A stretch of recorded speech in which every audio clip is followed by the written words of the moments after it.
فاسألوا أهل الذكر إن كنتم لا تعلمون. پس اگر نمیدانید از آگاهان والحمد لله والصلاة والسلام على أشرف الأنبياء والمرسلين سيدنا ومولانا محمد وعلى آله وأصحابه أجمعين. با عرض سلام خدمت شما بینندگان عزیز، کسانی که دوست دارن با الله زندگی کنند و سعی میکنن الله را از خود راضی نگه دارند. در خدمت شما هستیم با برنامه دیگری تحت عنوان پرسش و پاسخ و در اصطلاح شرعی و اسلامی آن همون برنامه فتواست. همون گونه که خودتان عزیزان میدانید و منتظر هم هستید که اون شخصیت محبوب و دوست داشتنیتان که مولانا عبدالقدوس دهقان می باشند در خدمت ایشان هستیم با برنامه فتوا و جواب بر سوالاتی که شما عزیزان از طرق مختلف برای شبکه میفرستید. عرض سلام داریم خدمت شما استاد و مولوی بزرگوار و از الله متعال برای شما طول عمر و سعادت دنیا و آخرت آرزومندیم. البته این دعا همیشه بینندگان از من میخواهند که نسبت به شما برسانیم. الحمد لله رب العالمين والعاقبة للمتقين والصلاة والسلام على نبينا محمد وعلى آله وصحبه اجمعین. منم خدمت شما جناب آقای خلف و همچنین تمامی بینندگان عزیز و ارجمندم عرض ادب و سلام دارم. السلام علیکم و رحمت الله و برکاته. و بابت حسن ظنی که شما و بینندگان خدمت در برای من دارم سپاسگزار هستم که و امیدوارم الله متعال بهترین جزا و پاداش رو در مقابل به شما عنایت بفرماید. خواهش میکنم.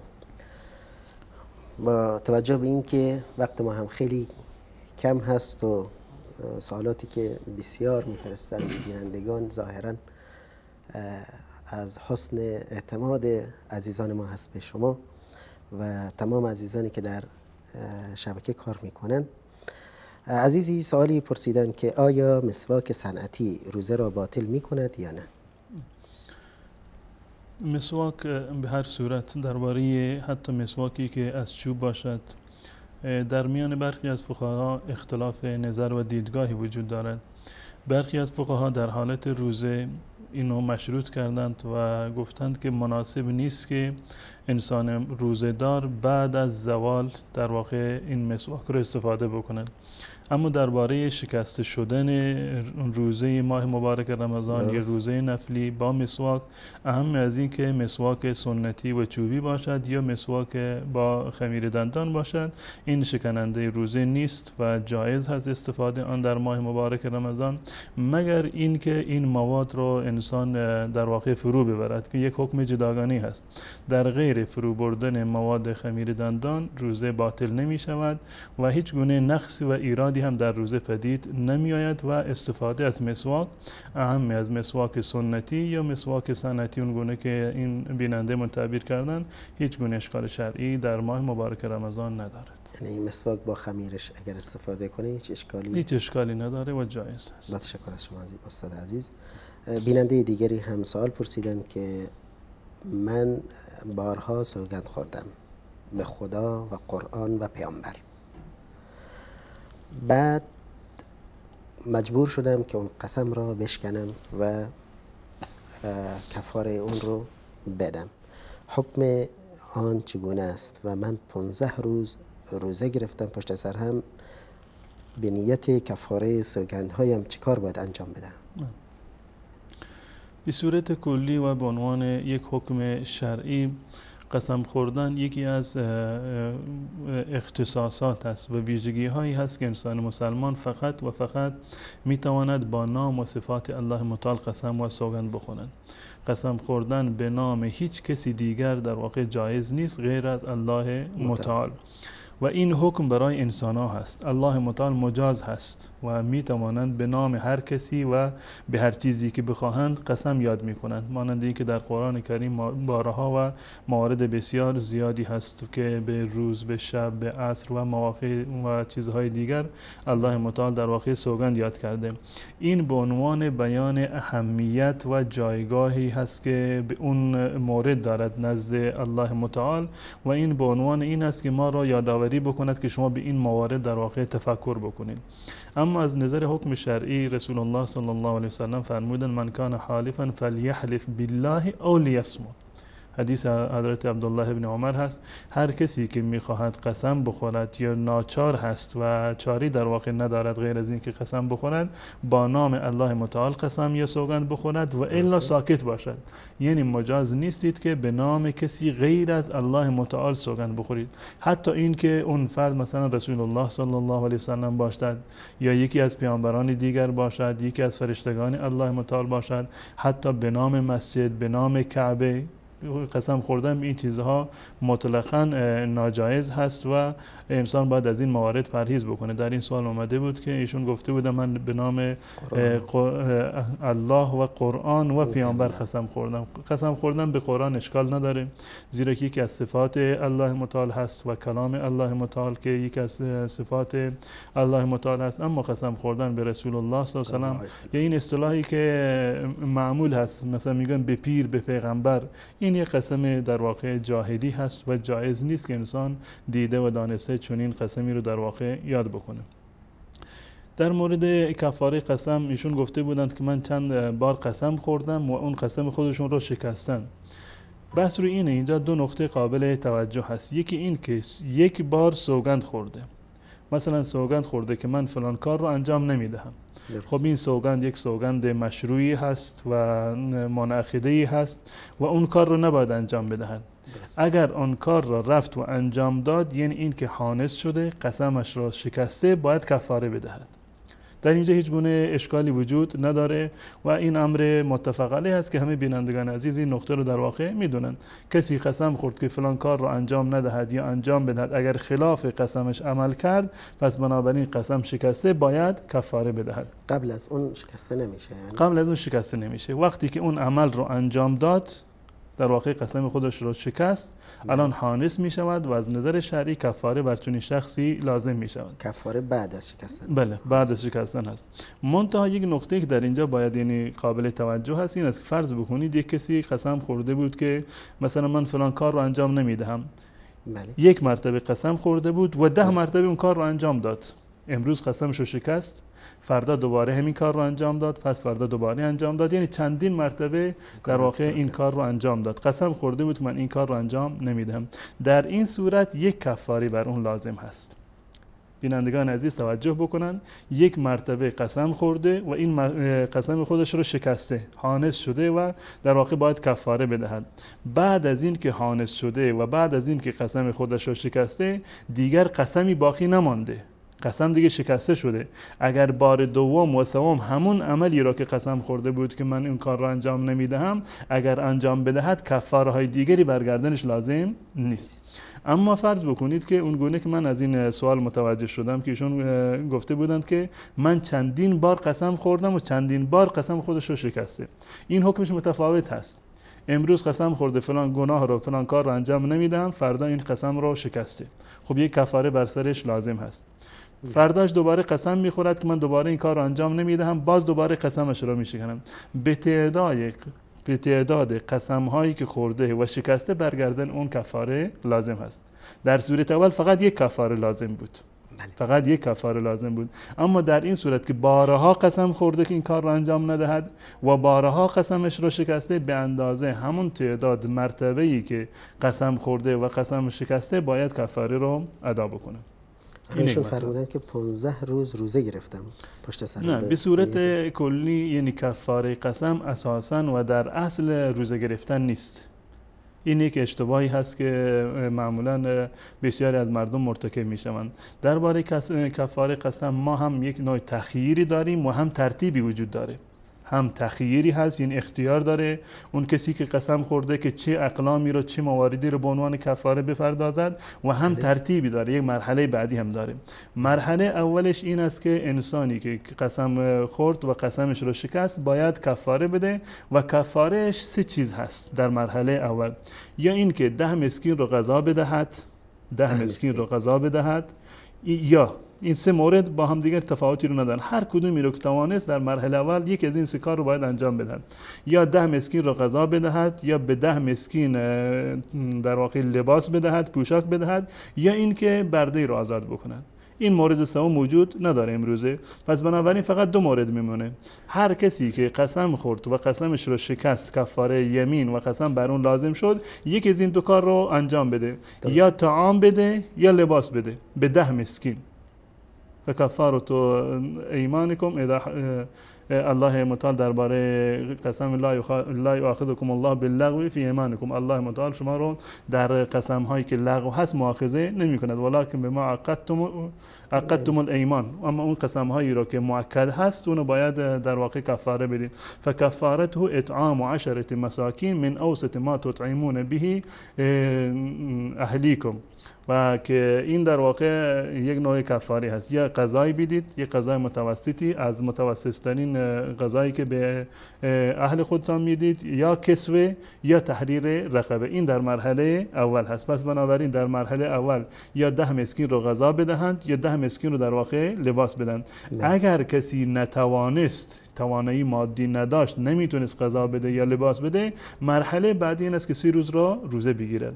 اما این که یک فردی بیاید در مرحله اول و بدون مقدمه 3 روز را روزه بگیرد به عنوان کفاره، این در واقع درست نیست و این کفارش هم ادا نشده، زیرا که مرحله دوم هست و روزه گرفتن فقط مال کسانی هست که توانایی مادی ندارند. کسانی که توانایی مادی دارند باید به 10 مسکین غذا بدهند یا 10 مسکین را لباس بدن. 10 مسکین به هر نفری 1.5 سای باید بدن، یعنی معادل 1.5 کیلو گندم باشه یا جو باشه یا برنج، اقلام خوراکی دیگری که در هر منطقه استفاده میکنه. درست استاد. در همین راستا سوالاتی مطرح شده که آیا سوگند به غیر خدا شرک است، و همچنین آیا اگر خانمی قسم خورده باشه آیا میتونه از مال خودش ببخشه بدون اذن شوهرش یا نه؟ درباره قسم خوردن، حکم به قسم اینه که من قبلا عرض کردم که قسم خوردن به نام هیچ کسی دیگر به غیر از الله متعال جایز نیست. من کان حالفا فلیحلف بالله او لیصمت، یا در روایت دیگر عبدالله بن عمر رضی الله تعالی میگه که من حلف به غیر الله فقد اشرک.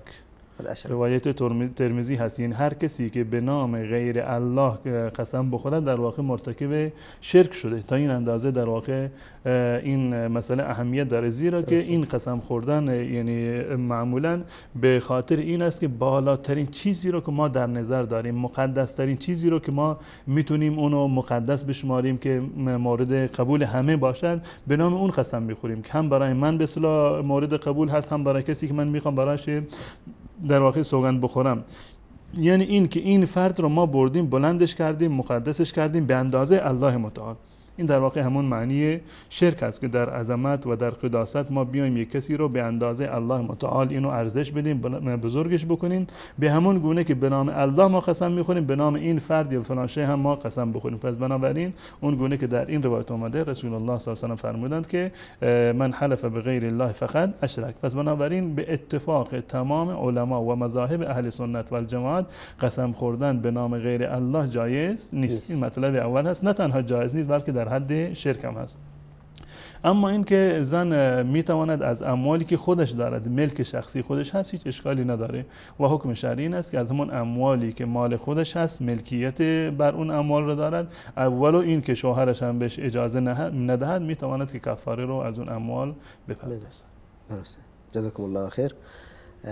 یکی از کسانی که توسط برنامه شبکه وصال هدایت شدن سوالی داشتن و گفتن که من موحد شدم، حال بعد از اسلام آوردن و هدایت شدن میخواهم نماز بخونم، تا به حال نماز نخوندم میگه، چون قبل از اون فکر میکردم با یک اشک ریختن بر امام حسین تمام گناهان بخشیده میشه و از الان توبه کردم و میخواهم بنده راستین الله باشم و بدین خاطر میگوید من حالا میخواهم نماز بخونم، چگونه باید نمازامو ادا کنم، چگونه باید نمازم را به جا بیاورم. احمد از تهران پارس هستن ایشون. ببینید نماز و روزه و همچنین حج و زکات اینها جزء ارکان اسلام هستند. هیچ عمل دیگری جایگزین این اعمال نخواهد شد. انسان هر چند اعتقاد داشته باشد به الله متعال، هر چند مثلا فرض بکنیم که یک فردی درباره اموال زکات بر اون لازم است، هر چند که از این اموال خودش به عنوان کمک و همیاری به فقرا در واقع تقدیم بکند بدهد، اما این جایگزین اون زکات مفروضه نیست. زکات خودش یک تعریفی رو دارد، شرایط خاصی رو دارد. نماز رو الله متعال فرض کرده، هر عبادت دیگری رو که انجام بدهند به هیچ عنوان این نمیتونه جایگزین در واقع نماز باشه. و صرفا این که من چون که الله را دوست دارم، چون که رسول الله را دوست دارم، چون که برای حسین مثلا رضی الله تعالی عنه اشک میریختم، اینها به هیچ کدام در واقع این صلاحیت رو ندارند که این جایگزین یکی از عبادات باشند. و حتی محبت با رسول الله صلی الله علیه وسلم و محبت صادق با الله متعال این هست که انسان متابع باشه، پیروی بکند از رسول الله صلی الله علیه وسلم. قل ان کنتم تحبون الله فاتبعونی. اگر واقعا ادعای محبت دارید، ادعای دوستی دارید با الله، با رسول الله صلی الله علیه وسلم، با حضرت حسین، باید از ایشان پیروی بکنید. اون دینی رو که آوردند و اون دینی رو که حضرت حسین رضی الله تعالی عنه جانش را فدای اون دین کرد، باید پایبند اون دین باشید، همان گونه که حضرت حسین و دیگران پایبند بودند. محبت حسین یا رفتن در حسینیه به هیچ عنوان توجیه بینمازی یا بیروزی یا عدم پایبندی به احکام اسلام در واقع نمی شود.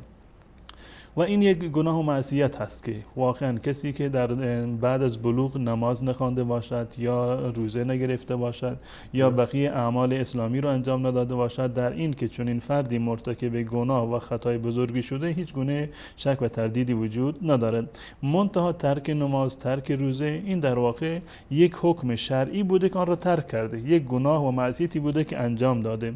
توبه از گذشته این نیست که ما بر این حکم بکنیم که تمام نمازهایی که فرض کن 10 سال 20 سال 30 سال گذشته نخونده بوده، چون این فردی رو بیاریم مجبور بکنیم که باید تمام این نمازها رو بخونیم، یا اینکه تمام روزهای سالهای گذشته رو باید حتما بگیری وگرنه اسلام تو قبول نیست.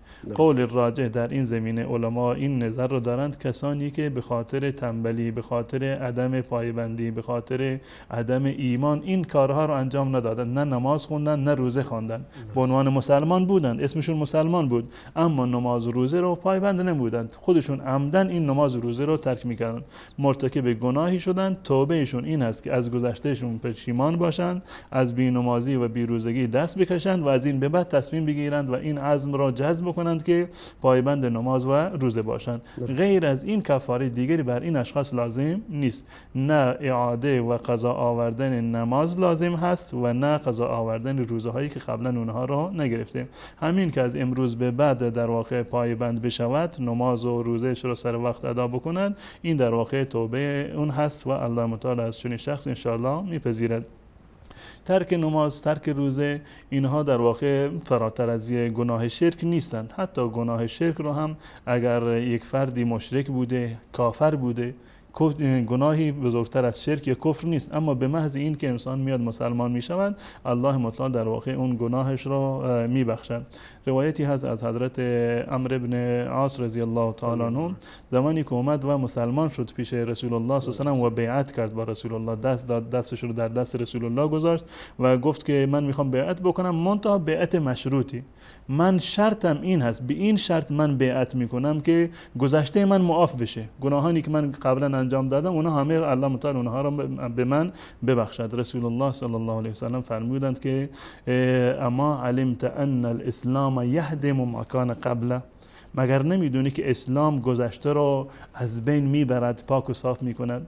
یعنی این که گناهی رو که انسان قبل از توبه انجام داده، الله متعال تمام اون را میبخشه. التائب من الذنب کمن لا ذنب له. کسی که قبلا گناهی رو مرتکب شده بوده، اهم از این که گناه صغیره باشد، گناه کبیره بوده، به مجرد این که توبه بکند، الله متعال تمام گناهان گذشتهش را معاف خواهد کرد. نباید در این زمینه دغدغه داشته باشند و وسواس داشته باشند. این در واقع یک وسواس شیطانی هست که در ذهن انسان میاد که خب شاید خدا مثلا توبه من رو قبول نکرده باشد، شاید به خاطر این نماز من رو مؤاخذه بکند، منو عذاب بکند، شاید اصلا این نمازهای بعدی من هم قبول نباشه زیرا که یک عمری من نماز نخوندم. نه خیر، وقتی که شما توبه کردید، بازگشتید به طرف الله متعال و از گذشتهتون پشیمان شده باشید، ان شاء الله که الله متعال چنین توبه ای را میپذیرند. دغدغه گذشته خودتان را نداشته باشید. از امروز به بعد مواظب اعمال خودتان باشید که تمامی عبادات را، نماز، روزه و بقیه عبادات را سر وقت و به نحو احسن و با کیفیتی که رسول الله صلی الله علیه و آله انجام میدادند ان شاء الله انجام بده. حال ایشون این عزیزمون که به جمع موحدین پیوستن، خواستن که بهشون اشاره داشته باشید که از چه کتاب‌هایی استفاده کنن و نمازهاشو چگونه ادا کنن، چون هنوز هیچ از کیفیت نماز خوندن و روزه گرفتن چیزی نمیدانن. الحمدلله در این شبکه‌های اسلامی برنامه‌هایی هست برای آموزش نماز و همچنین در کتابخانه عقیده پایگاه و سایت کتابخانه عقیده کتاب‌هایی در این زمینه ترجمه شده درباره فقه و آداب و احکام. الحمدلله این کتاب‌ها وجود داره، میتونند از این کتابخانه استفاده بکنند و کتاب‌هایی رو در زمینه احکام و مسائل شرعی نماز و روزه و زکات است، اینها رو تهیه بکنند و بر مبنای اون عمل بکنند. گذشته از این هم دوستان ما در شبکه‌های توحیدی اهل سنت و الجماعت در خدمت تمامی برادران موحدین و کسانی هستند که تازه هدایت شدند. خواهر دیگری سوالی پرسیدن که ایشون مدتی که از وسایل جلوگیری از فرزند استفاده می کرده، حال بعد از مدت‌ها ایشون متوجه شدن که یه برنامه ماهانش که صورت می گرفته مدتش زیادتر شده، مثلا 7 روز شده 10 روز. حال چیکار کنن؟ 7 روز رو مبنا قرار بدن یا نه در این 10 روز اجازه نماز خوندن ندارن؟ از نظر شرعی حکم قاعدگی و عادت ماهیانه زنان کاملا مشخص است که در این زمان الله متعال زنان را معاف کرده، هم از نماز خوندن و هم از روزه گرفتن و احکام مشخصی رو دارن که نمازشون اعاده نداره، لازم نیست که دوباره این نمازها رو قضایی بیارن و روزه رو بعد از این که پاک شدند و عادتشون تمام شد باید دوباره اون روزه ها رو قضا بگیرن. این یک حکم مسلم هست در میان تمام مذاهب اسلامی. منتها درباره تعیین وقت و زمان عادت ماهیانه، اساساً هر انسانی و هر خانومی که همون عادتی رو که دارن، معیار شرعی هم همون عادت هست. معیار شرعی همون عادت هست که یک هفته باشد کمتر یا بیشتر بوده، به صورت عادت در این ایام این شخص در واقع معاف هست، نماز و روزه بر عهده اون بر چنین کسی در واقع لازم نیست. منتها اگر این عادت به خاطر مثلا قرصه های جلوگیری از بارداری تغییر کرده باشد، اگر این تغییر یک تغییر دائمی هست و مثلا خود پزشک هم اینو مطرح کرده که امکان دارد که عادت ماهیانه دچار اختلال بشه و یا اینکه ایامش عوض بشن، اگر این چنین هست پس بنابراین تمام این ایام جز عادت ماهیانه حساب میشه. قبلا 7 روز بوده، الان مثلا 8 روز شده، 9 روز شده یا 10 روز شده، همین برایش مبنا هست. تمام این ایام جزو عادت ماهیانه چون شخصی در واقع حساب میشوند. اما اگر به صورت اتفاقی بوده، به صورت اتفاقی فقط برای یک بار اتفاق افتاده، پس معیار همون عادت عادت قبلیش هست و این چند روزی که اضافه به اصطلاح این عادت رو دیده، اینها جزء اون عادت ماهیانه حساب نمیشوند. این چند روز رو باید هم نمازش رو بخوند و هم روزش رو بگیرد. این در واقع جزء اگر تغییر موقتی بود، اگر موقتی باشه، بله، اگر کلاً یعنی تنظیمش به هم خورده باشه، یعنی تعداد روزهاش اضافه شده باشه که تمام این روزها حکم عادت ماهیانه رو داره. اما اگر به صورت اتفاقی این اتفاق افتاده بود، فقط همون روزهایی که میشه عادتش بوده اونها عادت ماهیانه حساب میشن و بقیه روزها در واقع حکم استحاضه رو دارن، یعنی خونی هست که یعنی مانع از نماز خوندن و روزه گرفتن نیست. نمیشه.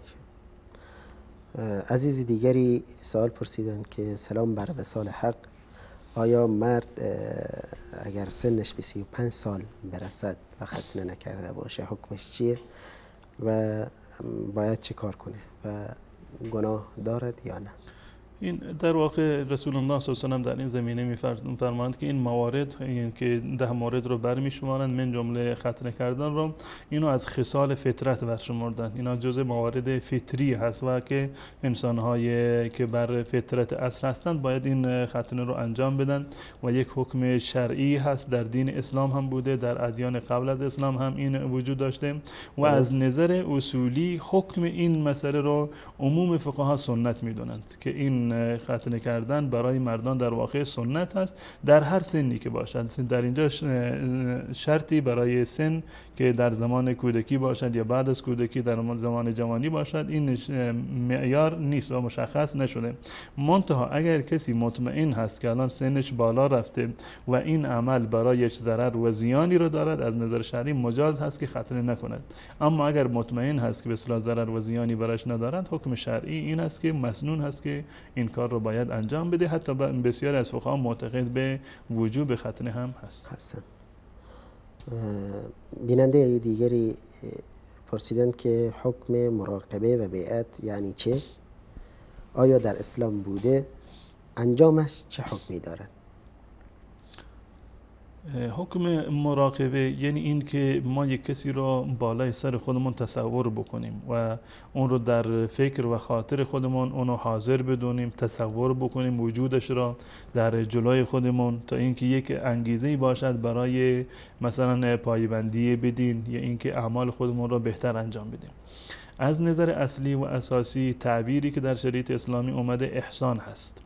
احسان همون گونه که از اسمش مشخص هست از حسن گرفته شده، یعنی پخته‌کاری، یک کاری را به نحو احسن انجام دادن. در حدیث معروف حضرت جبرئیل علیه السلام اومده که حضرت جبرئیل اومد و سوال کرد از رسول الله صلی الله علیه وسلم که اخبرنی عن الاحسان، احسان چی هست؟ احسان رو برای من معرفی بکن، تعریف بکن. رسول الله صلی الله علیه وسلم فرمودند ان تعبد الله کأنک تراه فإن لم تكن تراه فإنه یراک. احسان الله رو مراقبه خود بدونیم. بله این که ما فقط الله رو در نظر داشته باشیم، الله رو تصور بکنیم، همیشه معتقد به این باشیم، در ذهن و خاطر ما این باشد که الله متعال ما را میبیند و ناظر بر اعمال ما هست، شنونده گفتار ما هست و اعمال ما را کاملا میبیند و آگاه از درون ما هست، از قلبه های ما در واقع اطلاع دارند. این تعبیری که در اینجا از رسول الله صلی الله علیه و سلم اومده و احسان هست، این هیچ گونه اشکال شرعی ندارد. این که انسان مسلمان سعی بکند هنگامی وقتی که نماز میخواند یا هر کار دیگری را انجام میدهد با این تصور و با این گمان و خاطر نماز بخواند که من الله را میبینم. یعنی بالفرض اگر واقعا شما الله را میدیدید، اگر این توان را داشتید و الله متعال جلوی روی شما بود، تا چه اندازه شما خشوع و خضوع داشتید، حضور قلب داشتید در نماز خودتون و روحانیات و معنویات شما در نماز در واقع افزوده میشد. به این انگیزه شما نماز بخونید، یعنی مراقبه بکنید، الله متعال را در ذهن داشته باشید و گویا که در حضور الله متعال نماز میخونید. منتها اگر در درجه بعدی شما نمیتونستید این تصور را بکنید، نماز شما نمیتونستید شما که این نمازتون در این حد بالای معنویت باشه، اما اینو مطمئن باشید که الله متعال قطعا شما را میبیند. گرچه شما الله متعال رو مشاهده نمی کنید، اما قطعاً و 100% نماز شما، روزه شما، زکات شما، حج شما، تمام عبادات و اعمال شما، تمام اینها تحت نظر الله متعال هست و هیچ چیزی از الله متعال پوشیده نیست. پس بنابراین به همون گونه که اگر الله متعال در حضور شما بود و مشاهده می کردید، حضور قلب داشتید و در واقع خضوع و خشوع را مراعات می‌کردید، در وقتی که نماز می‌خوانید مطمئن باشید که الله متعال شما را می‌بیند. پس بنابراین حضور قلبتان، خضوعتان و خشوعتان که باید به صورت کامل و در بالاترین درجه باشه. مراقبه‌ای که در شریعت ما سراغ داریم در این اندازه است و بس، بیشتر از این مراقبه رو ما نداریم. به اینکه ما اینو در نظر داشته باشیم که الله متعال ما را می‌بیند و ناظر تمام اعمال ما هست. و یک نکته جالبی که واقعا امام مهدی که نیست، نه مهدی و نه غیر مهدی، حتی رسول الله صلی الله علیه و آله، نه حضرت علی، نه حسن حسین، نه ابوبکر، نه عمر، نه امام ابو حنیفه، نه مالک، نه شافعی، نه احمد ابن حنبل، نه عبدالقادر جیلانی و نه هیچ کسی دیگر. هیچ کسی غیر از الله متعال ناظر اعمال ما نیست و نمیداند ما چه کاری رو انجام میدیم. در خلوت که ما هستیم فقط و فقط الله متعال هست که ناظر اعمال ما هست و بس. و درباره صفات الله متعال و نامهای الله متعال من این نکته رو به بینندگان عزیز اینو توصیه بکنند که همیشه 3 صفت و 3 نام از نامهای الله متعال رو در نظر و خاطر خودتان داشته باشید. میخواید مراقبه بکنید، میخواهید که معنویات شما، روحانیات شما بالا برود، همیشه حضور قلب داشته باشید در عبادات خودتون. 3 صفت از صفات الله متعال رو انسان همیشه در نظر داشته باشه. یکی این که الله متعال سمیع هست.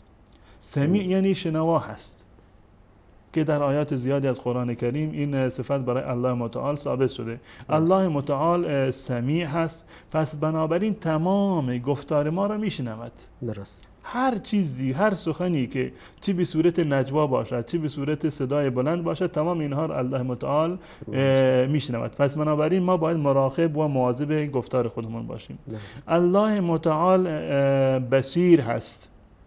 بصیر هست یعنی این که میبیند. یکی از صفات الله متعال این است که الله متعال مشاهده میکند، میبیند. پس بنابراین تمام اعمال ما تحت نظر الله متعال هست. الله متعال مراقب ما هست. اعمال ما ثبت میشود که ما چه عملی رو انجام دادیم. پس ما هم باید مواظب اعمال خودمون باشیم، زیرا که الله متعال بصیر هست. و الله متعال علیم هست. یعلم خائنة الاعین، خیانت چشم را و ما تخفی الصدور رو همه الله متعال میداند، آگاه است. از قلب ما خبر دارد که در قلب ما چی میگذرد. آیا من خیرخواه دیگران هستم یا بدخواهشون هستم؟ در قلب من مهر و محبت وجود دارد یا اینکه کینه و عداوت وجود دارد؟ آیا در قلب من اخلاص وجود دارد یا ریا هست درباره کارهای من؟ تمام اینها رو الله متعال در قلب من و تمام بندگان کاملا آگاه است. پس بنابراین سمیع بودن و علیم بودن الله متعال و بصیر بودن الله متعال، این صفت رو اگر ما همیشه در ذهن و خاطر خودمون داشته باشیم، این در واقع ضامن این می شود که هم اعمال ما و هم گفتار ما و هم افکار و باورهای ما مطابق با خواست و رضایت الله متعال باشه. پس بنابراین این در این زمینه این مراقبه‌ای که هست در این اندازه یک مراقبه مشروع هست و اسمش در شریعت اسلامی همون احسان آمده. چه اینو به احسان تعبیر بکنیم، احسان تعبیر شرعیش در واقع همین احسان است. اما تصوف و نمیدونم عرفان و یا موارد دیگر، اینها نامه‌های مستعاری هست که خالی از اشکال نیست و در این زمینه اشکال‌هایی وجود داره.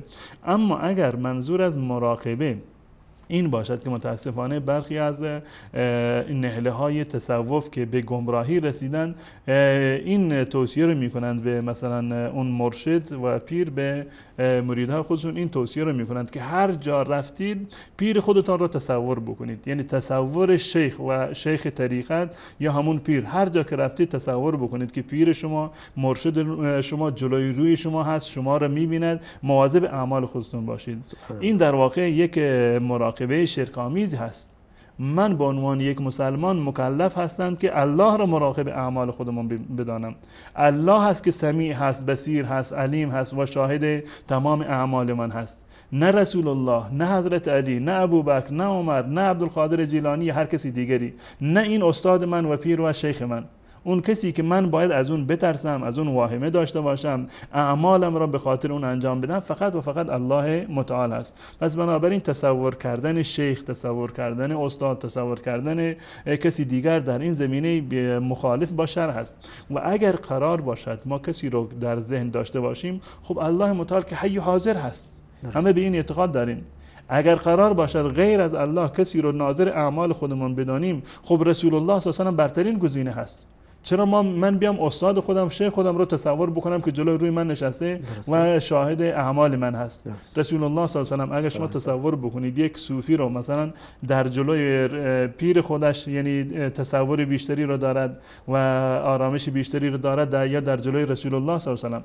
پس بنابراین اگر قرار باشد که اینم جایز نیست، اگر قرار باشد کسی غیر از الله تصور بکنیم و اون مراقبه بکنیم، پس اون شخص رسول الله صلی الله علیه و آله باید باشد. در صورتی که ما چنین چیزی رو سراغ نداریم، هیچ کسی از اصحاب رسول الله صلی الله علیه و آله چنین مراقبه ای رو برای ما تعریف نکردند و این عمل رو انجام ندادند و هیچ یکی از ائمه بزرگوار ما از نظر فقهی اهل سنت و الجماعت پیرو امام ابو حنیفه هستند یا امام مالک یا امام شافعی یا احمد ابن حنبل، هیچ یکی از این بزرگان ما پیر طریقت نبودند و مریدانی رو نداشتند که به این صورت بیاند اونها رو مجبور بکنند که شما بیایید ما رو تصور بکنید. پس بنابراین تصور شیخ و این مراقبه ای که در برخی از نهله های تصوف گمراه هست، این در واقع یک امر شرک آمیز هست و جایز نیست. اما اگر تصوف صرفاً به معنی توجه کردن به معنویات باشه، توجه کردن به صحت نماز باشه که نماز ما آدابش، سننش، ارکانش و واجباتش کامل باشه، روزه ما، بقیه عبادات ما مواظب باشیم که در سخنان ما موردی نباشه که خلاف رضای الله متعال باشه، در رفتار من، در گفتار من، در افکار من، این در واقع یک چیز محبوب و پسندیده ای هست که انسان باید مواظب باشه. اما اون کسی که ما را مؤاخذه می کند و شاهد اعمال ما هست، فقط و فقط الله متعال هست، نه کسی دیگر. با تشکر از شما استاد. در این راستا یک شخصی طبق این گفته ها و این شخصی نماز وتر از او فوت شده و بعد از این که نماز وتر از او فوت شده، صبح که بیدار شده داشته گریه میکرده. دوستانی از او پرسیدن که چرا گریه میکنی؟ گفته که نماز وتر ازم فوت شده. گفته خب توبه بکن به سوی الله تا الله شما رو ببخشه. ایشون گفتن نه، من با فلان شیخم بیعت کردم که هیچگاه نماز وتر از من فوت نشه. در این راستا چه توصیه‌ای به چنین اشخاصی دارید شما؟ ما قبل از این که با یعنی این افراد بیان مثلا با شیخ خودشون یعنی بیعت کرده باشند که این کار رو نمی‌کنم، الله متعال از ما این وعده رو گرفته. رسول الله صلی الله علیه و سلم ما رو توصیه کردن الله متعال فاتقوا الله ما استطعتم و رسول الله صلی الله علیه و سلم هم تاکید کردن که اذا امرتکم بشیء فاتوا منه ما استطعتم، وقتی که من شما رو امر کردم تا جایی که توان دارید این اعمال رو باید انجام بدهید. ما باید در واقع از این ناراحت باشیم و از این پریشان بشیم که مخالفت با دستور الله متعال رو انجام دادیم، نه این که فلان انسان از من ناراض شده باشد یا فلانی از من یک عملی رو در واقع دیده باشد. ما این اعمال رو فقط و فقط چه شیخ و مرشد وجود داشته باشد یا نباشد، این اعمال رو ما برای الله متعال انجام میدهیم. این واقعا یک انحراف هست. اگر یک انسانی در مقابل شیخ خودش وقتی که نماز میخواند یا حضور دارد مواظب اعمال خودش هست، مواظب اعمال و گفتار خودش هست، نمازش که خیلی آرام هست، اما وقتی که تنها می شود می بینیم که نمازش کاملا یعنی متفاوت هست. این یک نوع نفاق شمرده می شود و یک نوع ریا هست. در واقع ما این افراد فقط برای شیخ خودشون و برای اون مرشد خودشون این کار رو می کنند. این حس رو و این معنویت رو و این انگیزه رو ما باید در تمام اعمال خودمون در خلوت و در جلوت همیشه این رو داشته باشیم و مطمئن باشیم که الله متعال ما را می بیند. عبد الله کانک تراه فان لم تكن تراه فانه یراک. ادامه سوالیشون این بود که بیعت یعنی چه؟ آیا در اسلام بوده و اگر بوده چگونه بوده و حکمش چیست؟ بیعت فقط در زمان رسول الله صلی الله علیه و سلم بوده، به عنوان این که رسول الله صلی الله علیه و سلم بیعت می‌گرفتند از اصحابشون که پایبند نماز و روزه باشند و از بزهکاری‌ها و کارهای خلاف در واقع پرهیز بکنند. این بیعتی بوده که در زمان رسول الله صلی الله علیه و سلم بوده، یا مثلا جهاد بکنند، یا از زنان حتی رسول الله صلی الله علیه و سلم هم بیعت گرفتند که زنا نکنند و حق شوهران خودشون رو در واقع ادا بکنند. این بیعت برای انجام اعمال شرعی این در واقع یک چیزی بوده در زمان رسول الله صلی الله علیه و سلم هست. اما بعد از رسول الله صلی الله علیه و سلم چنین چیزی را ما در واقع سراغ نداریم.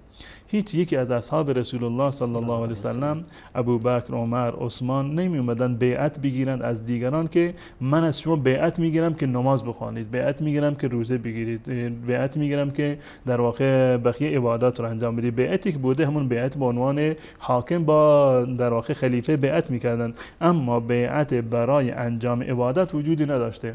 از ائمه بزرگوار ما امام ابو حنیفه و بقیه ائمه هیچ وقت ثابت نشده که ایشان از شاگردان خودشون چنین بیعتی را گرفته باشند. این بیعتی که امروزه وجود دارد این یک بیعتی هست که در واقع اصلی در شریعت و در قرون مفضله در واقع نداره. نه صحابه این کار رو کردند و نه ائمه بزرگوار ما به چنین چیزی رو در واقع توصیه کردند. با تشکر از شما. خانم، شخصی از بوکان سوال پرسیدن که اگر کسی خانمش به او خیانت کند آیا او را طلاق دهد یا فقط توبه کافی است؟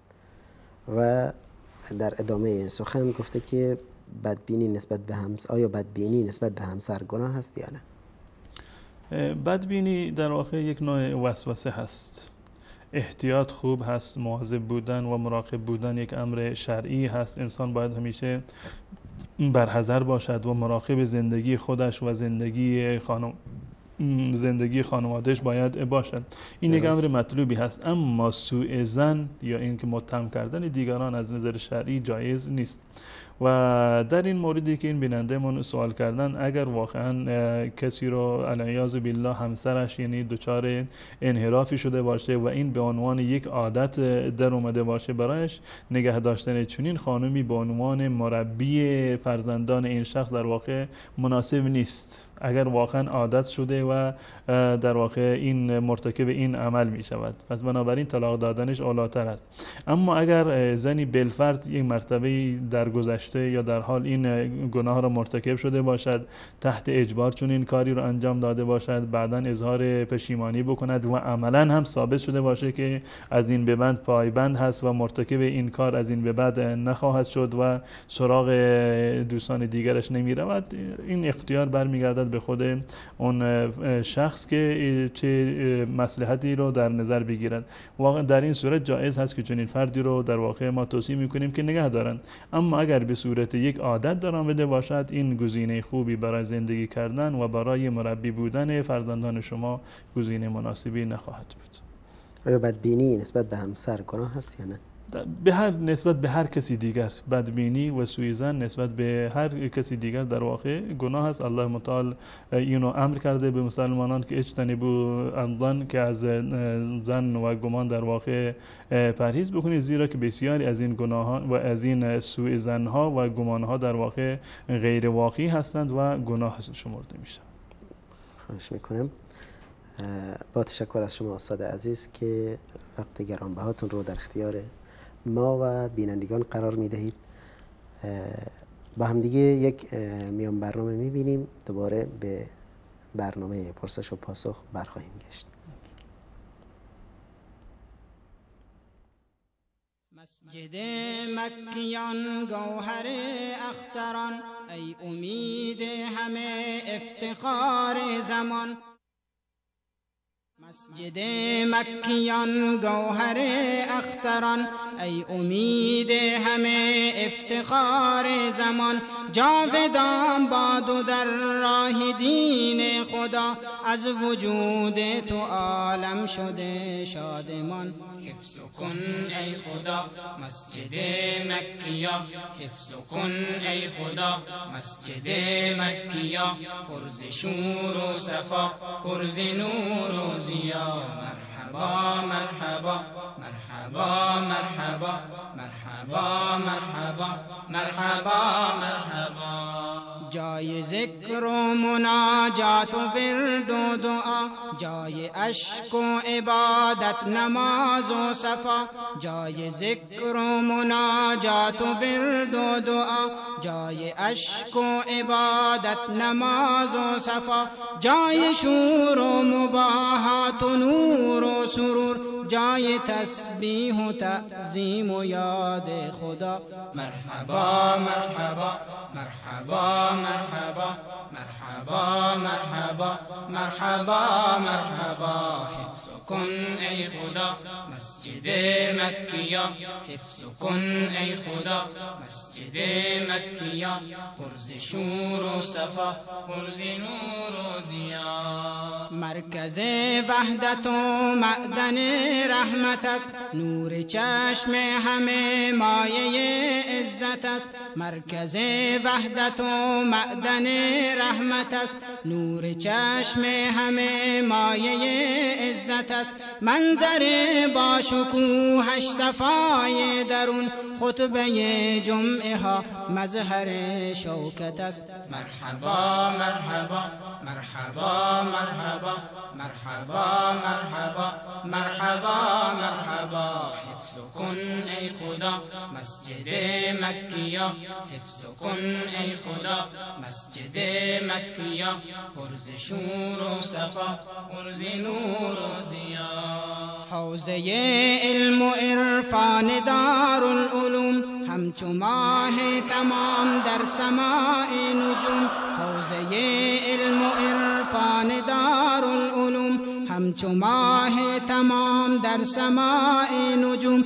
تا ابد زنده بادا در ایران ما، جاری از هر دیار بحر فیض علوم. حفظ کن ای خدا مسجد مکی‌یا، حفظ کن ای خدا مسجد مکی‌یا. چشمه صفای تو با شکوه و با جلال، چشمه صفای تو با شکوه و با جلال. مرحبا مرحبا مرحبا مرحبا مرحبا مرحبا مرحبا مرحبا. یادی از مرد نستوه و زاهد بکن، مرد علم و عمل مرد ایمان بکن. یادی از مرد نستوه و زاهد بکن، مرد علم و عمل مرد ایمان بکن. روح عبدالعزیز شاد و خندان و باد، ای خدا تربتش نور و باران بکن. حفظ کن ای خدا مسجد مکی‌یا، حفظ کن ای خدا مسجد مکی‌یا. پرز شور و صفا، پرز نور و ضیا. بعد از آن ماه تابان و شمس ضحی، شیخ الاسلام محبوب و شمع هدا. از آن ماه تابان و شمس ضحی، شیخ الاسلام محبوب و شمع هدا. ای تویی مشعل روشنی در جهان، راهتان تا ابد همچو بدر دوجا. مرحبا مرحبا مرحبا مرحبا مرحبا مرحبا مرحبا مرحبا. حفظ کن ای خدا مسجد مکی‌یا، حفظ کن ای خدا مسجد مکی‌یا. پرز شور و صفا، پرز نور و ضیا. راه عز و شرف نقش بنیاد ماست، عدل و آزادگی سوز و سودای ماست. راه عز و شرف نقش بنیاد ماست، عدل و آزادگی سوز و سودای ماست. رهرو راه حق این شعارش مدام، مهر و صلح و صفا منطق و رأی ماست. حفظ کن ای خدا مسجد مکی‌یا، حفظ کن ای خدا مسجد مکی‌یا.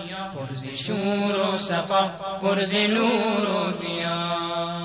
هر که با مال خود دین و یاری کند، یا که در راه حق جان نثاری کند.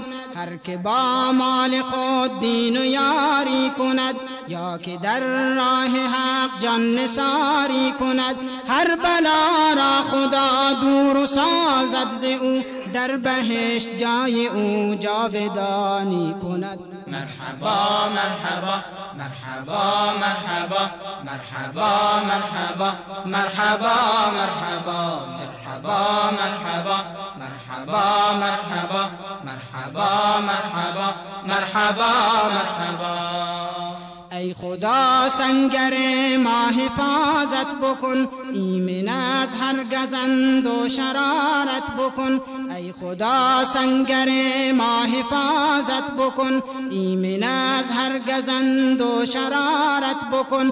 در بنای درت حسبنا الله کنیم، معبد و خانه‌ات را صیانت بکن. حفظ کن ای خدا مسجد مکی‌یا، حفظ کن ای خدا مسجد مکی‌یا.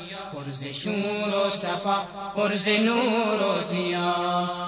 ای خدا سنگر ما حفاظت بکن، ایمن از هر گزند و شرارت بکن. در بنای درت حسبنا الله کنیم، معبد و خانه‌ات را صیانت بکن. حفظ کن ای خدا مسجد مکی‌یا، حفظ کن ای خدا مسجد مکی‌یا. چشمه صفای تو با شکوه با جلا، چشمه صفای تو با شکوه با جلا. مرحبا مرحبا مرحبا مرحبا مرحبا مرحبا مرحبا مرحبا.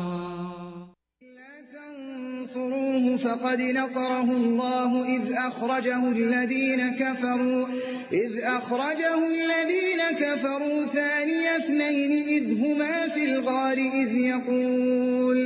إذ يقول لصاحبه لا تحزن إن الله في الغار إذ يقول لصاحبه لا تحزن إن الله يقول لصاحبه لا تحزن إن الله معنا إن الله معنا.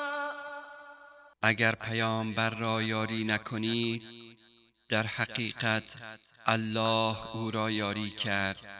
آنگاه که کافران در حالی که یکی از دو تن بود از مکه بیرونش کردند، هنگامی که آن دو یعنی رسول الله و ابوبکر صدیق در غار بودند. آنگاه که پیامبر خطاب به رفیقش ابوبکر می فرمود اندوهگین مباش، بیگمان الله با ماست. درود و سلام بر ابوبکر صدیق یار رسول الله صلی الله علیه و آله و سلم در سفر سرنوشت ساز هجرت. محمد رسول الله والذين معه أشداء على الكفار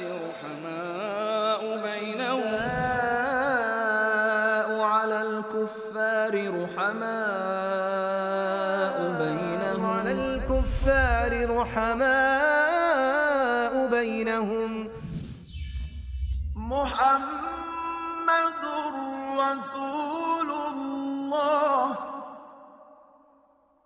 والذين معه أشداء على الكفار رحماء بينهم.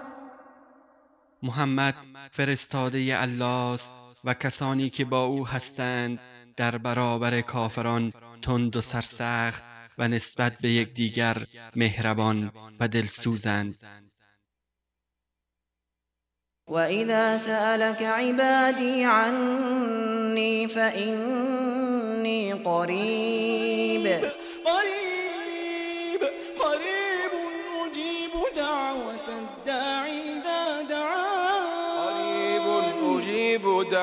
الداع إذا دعان فليستجيبوا لي وليؤمنوا بي لعلهم يرشدون.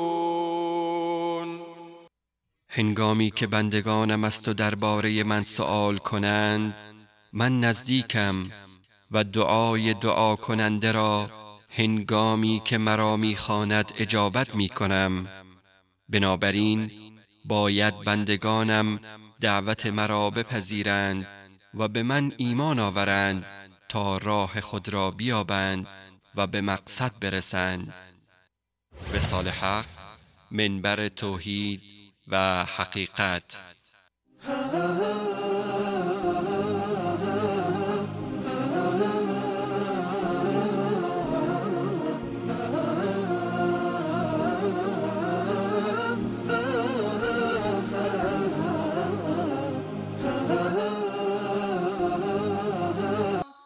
و بگو این سخن حق از سوی پروردگار شماست. پس هر که می‌خواهد ایمان بیاورد و هر که می‌خواهد کفر بورزد. به راستی ما برای ستمکاران آتشی فراهم نموده ایم که دیوارهایش آنان را از هر سو محاصره می‌کند و اگر درخواست آب کنند آبی چون مس گداخته به آنان داده می شود که چهره ها را می سوزاند. چه آشامیدنی بدی و دوزخ جایگاه بسیار بدی است.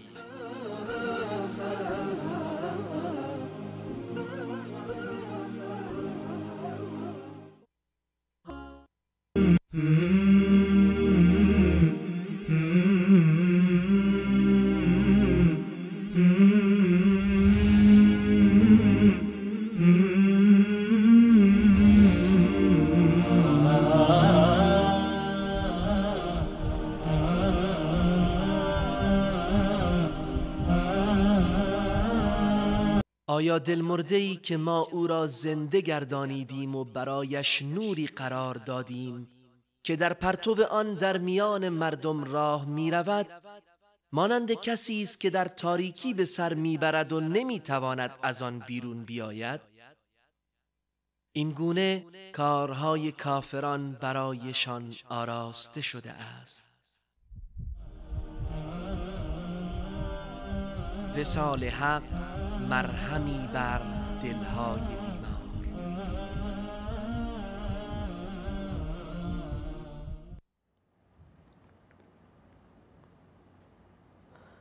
با عرض سلام مجدد خدمت شما بینندگان عزیز و خدمت مولانا عبدالقدوس دهقان، همچنان که قبل از میان برنامه مطلع بودید، بحث و موضوع صحبت ما درباره فتوا و سوالات شما عزیزان بود که چگونه خدا را عبادت کنند در این گیتی پهناور. استاد عزیز در خدمت شما هستیم باز با سوالات بینندگانمون. بفرمایید. شخصی: سلام، سجاد هستم.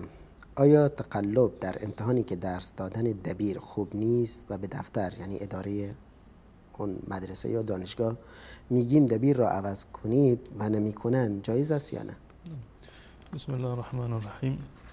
به صورت کلی در دین مبین اسلام تقلب و فریبکاری یکی از امور محرم هست و گناه، و در این زمینه رسول الله صلی الله علیه و سلم صراحتا فرموده من غشنا فلیس منا، کسی که ما را بفریبد و با ما فریبکاری بکند از ما نیست.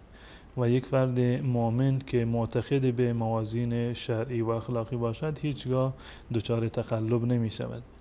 و بالفرض اگر تصور بکنیم از نظر شرعی واقعا این یک حکم سنگینی رو داره، یک فردی با تقلب در امتحان نمره آورده باشه، با تقلب یک مدرکی رو در واقع گرفته باشه و با همین مدرکی که تقلبی هست و قلابی هست سر کاری برود، از نظر شرعی حتی اون کاری که به اون رسیده و اون درآمدی که دارد این در واقع از طریق همون تقلب بوده و خالی از اشکال نیست. پس بنابراین فریبکاری در هیچ موردی حتی در امتحان، ولو این که به بهانه این باشه که دبیر و درسش خوب نبوده، تفهیم نداشته، به هر صورت تقلب جایز نیست. تشکر از شما.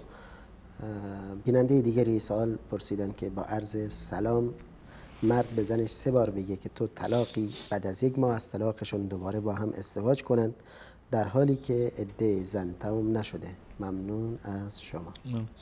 از نظر تمام فقهای ائمه مثلا مذاهب اربعه و ائمه اربعه اهل سنت و الجماعت، وقتی که یک شوهری به زنش 3 مرتبه میگوید که طلاق هستی، طلاق در واقع شده و 3 طلاق میافتد و این در واقع مخلظه میشند با هم دیگر، یعنی به هیچ عنوان این افراد نمیتوانند دوباره با هم دیگر ازدواج بکنند. این زن و شوهر برای همیشه با یکدیگر در واقع نامحرم میشوند، مگر این که این زن با اختیار خودش برود شوهر دیگری بگیرد و بعد از آن شوهر دومش طلاقش بدهد. بعد از این اگر خواست میتواند با شوهر قبلی خودش ازدواج بکند. این نظر و دیدگاه عموم اهل سنت و الجماعت و ائمه اربعه اهل سنت و الجماعت است. منتها در این زمینه علامه ابن تیمیه رحمت الله علیه این نظری رو دارند که اگر 3 طلاق را با یک لفظ در یک جلسه تکرار بکنند، این فقط 1 طلاق میشه.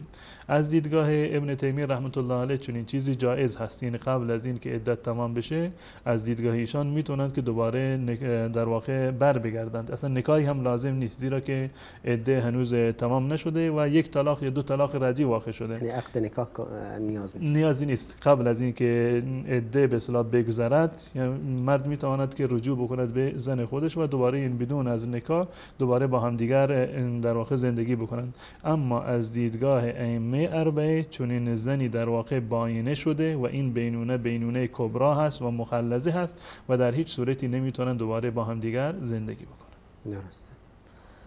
بیننده دیگری هم سوال پرسیدن که سلام و عرض ادب خدمت شما دوستداران حق. ببخشید سوالی داشتم. اگر یک زنی با صدای بلند قرآن بخواند و مرد نامحرم صدای آن زن را بشنود، آیا آن زن گناهی دارد؟ بعد هم به زبان خودش یک دعایی فرستاده برای شبکه. از نظر شرعی و اساسی، یعنی برای همون گونه که برای مرد جایز هست با صدای بلند قرآن رو تلاوت بکنن، برای زن هم جایز هست. هیچ تفاوتی در این زمینه میان زن و مرد در واقع در قرائت و تلاوت قرآن وجود نداره. منتها برای زنان مشروط بر این هست که مردان بیگانه در واقع صدایشون رو نشنوند. اگر در منزل هست، شوهرش هست، پدر هست، برادر هست، عموها هستن، این از نظر شرعی اشکال نداره که با صدای بلند قرآن بخوانند. اما اگر یعنی افراد بیگانه‌ای هستند و نامحرم وجود داره، از نظر شرعی الله متعال انسان رو و خصوصا زنان رو منع کرده که در واقع صداشون رو آرام بکنند و با ناز و کرشمه در واقع سخن بگویند در مقابل بیگانگان. و ما میدونیم که قطعا هنگامی که انسان میخواد قرآن رو تلاوت بکند، بهترین صدا هست، بهترین لحن هست و بهترین در واقع ادا هست و خود این در واقع برمیگرده به این که الله متعال در واقع خطاب به زنان میفرماید فلا تخضعن بالقول فیطمع الذی فی قلبه مرض. زنان نباید با خضوع و با ناز و کرشمه صحبت بکنند و تلاوت قرآن قطعا دیگه انسان با ناز و با بهترین صدا اینو میخونه. پس بنابراین در جایی که انسان بیگانه وجود داره، نامحرمی وجود داره، زن نباید صدا رو یعنی بلند بکنه و با صدای بلند قرآن بخونه. اما در جایی که تنها هست یا فقط در جمع محارم هست، هیچ گونه اشکال شرعی وجود نداره. با تشکر از شما استاد. با عرض سلام، بیننده دیگری ظاهرا حنفی مذهب هستند ایشون. با عرض سلام، اگر کسی نمازهای قضایی نامشخص داشته باشد که چقدر است، اما مدت 2 تا 3 سال باشد که نمازش را دائم می‌خواند، آیا باید نمازهای قضایی خود را به جا بیاورد یا با توبه نصوح پذیرفته می‌شود؟ از نظر مذهب احناف به من جواب دهید. به صورت کلی من بارها به این قضیه اشاره کردم که نخوندن نماز، اونگونه که در این برنامه هم مورد مشابهی رو داشتیم، نماز و روزه‌ای رو که انسان در سالهای گذشته نگرفته و عمدن اون ترک کرده، قضایی بر اون لازم نیست. یک گناه بوده انجام داده و توبه از اون گناه همین هست که انسان توبه بکند، دست بکشد از اون گناه و از این به بعد در واقع پایبند اون اعمال باشد. و از مستقیما از امام ابو حنیفه هم رحمت الله علیه چنین فتوایی رو ما نداریم که ایشان دستور داده باشند که تمام نمازها را قضا بیاریم. ببینید تمام نمازها هیچی، یعنی در مواردی که یعنی نمازها به اصطلاح کم هست، یعنی یکی از فلسفه هایی که برای زنان یعنی قضای نماز لازم نیست و قضای روزه لازم هست. فلسفهش این است که نماز واقعا یعنی زیاد میشه، در هر روز مثلا 5 بار مثلا نماز نخونده، اگر قرار باشه که مثلا 10 روز رو که مثلا نتونسته نماز بخونه 50 نماز برایش یعنی خواندنش سنگین هست. بدین خاطر الله متعال معاف کرده از زنان که در واقع قضای نماز بر اونها لازم نیست. گذشته از این مسئله یعنی نخواندن نماز یک گناه بوده و یک معصیت بوده و توبه از اون معصیت این است که دوباره از اون کار دست بکشد و از این به بعد در واقع باید پایبند احکام شرعی باشد. منتها برخی از فقهای احناف، نه اینکه مذهب باشه و نه اینکه قول حضرت امام ابو حنیفه رحمت الله علیه باشه، برخی از فقها در واقع اینو قیاس کردن بر همون مواردی که انسانی یعنی ناخواسته قضا نمازش قضا شده. مثلا یک فردی پایبند نماز هست، فرض بکنیم امروز بیادش اومد که دیروز من نماز ظهر را نخونده بودم. از نظر شرعی چون این شخصی باید نماز را بخوند، اون نماز دیروز را که قضا شده فراموش کرده امروز باید قضا اون نماز را بیاورد. این مسئله را هم قیاس کردن بر این مسئله‌ای که انسان به فراموشی یا بنابر عذری نتونسته باشه که نماز بخونه. اما قول راجح و جمهور علما این است که من بارها عرض کردم که قضا آوردن نماز لازم نیست، فقط توبه کافی هست که از گذشته خودش توبه بکند و از این به بعد پایبند نماز باشه. متشکر از شما. اگر اجازه بدید صدای بیننده ها هم بشنویم که چه سخنانی دارن با ما. السلام علیکم.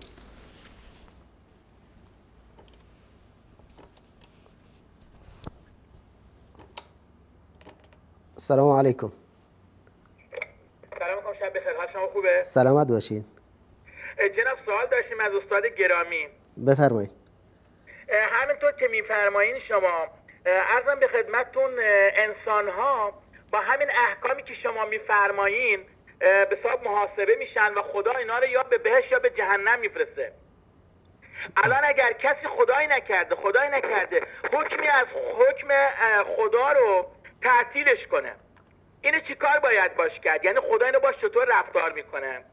یعنی شما اگر بدونین انسان‌ها فقط با همین احکام به حساب بهشت و جهنم میرن، یعنی خدا آزمایششون میکنه به همون اندازه‌ای که اجر و منزلت میذارن برای این احکام و دقت میکنن و عملشون میکنن و یا ازشون پرهیز میکنن، انسان‌ها رو به بهشت و جهنم میفرسته. حالا اگر شخصی اومد یکی از این احکام رو تعطیل کرد، مثلا در رابطه با حجاب یا مثلا در رابطه با خیلی طرب، لهو و لعب یا خیلی چیزایی دیگه، این خداوند باش چی کار میکنه؟ یعنی یه حکم از حکم خدا رو تعطیل کرده.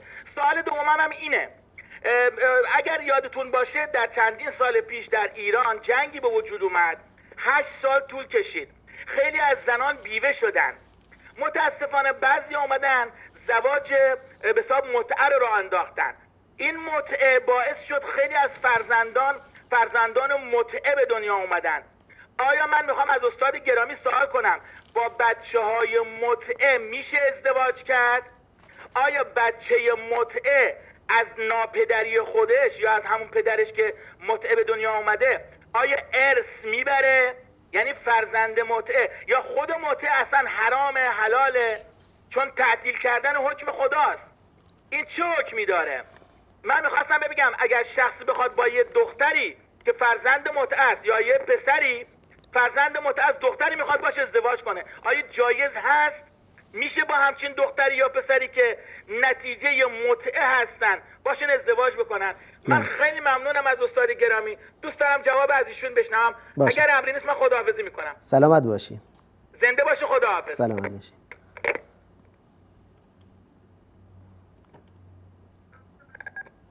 السلام علیکم.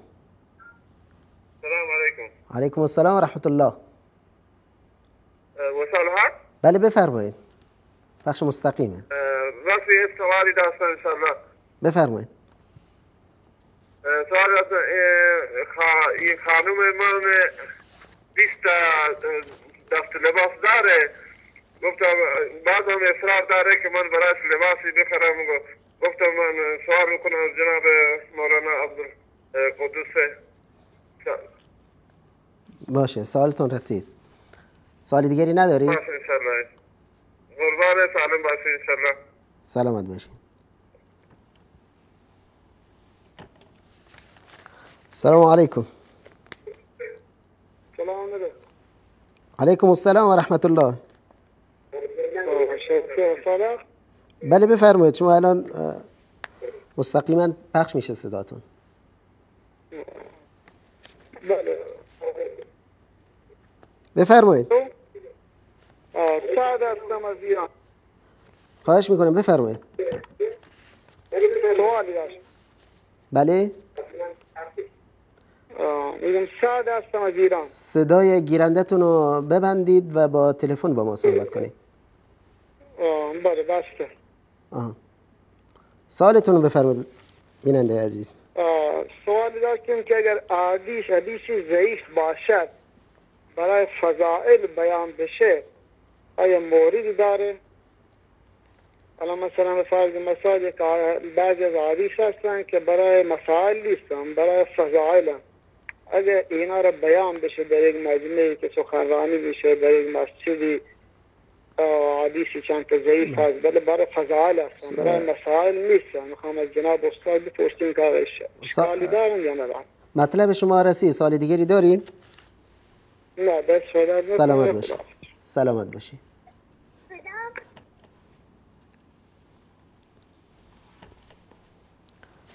السلام علیکم. علیکم السلام و رحمت الله. بفرمایید. باشی با سال حقه؟ بله بفرمایید. مگه پخش زنده نیست؟ بله بله. خب چرا صدام از اینجا نمی؟ بفرمایید بیننده عزیز. من یه سوالی داشتم. بفرمایید.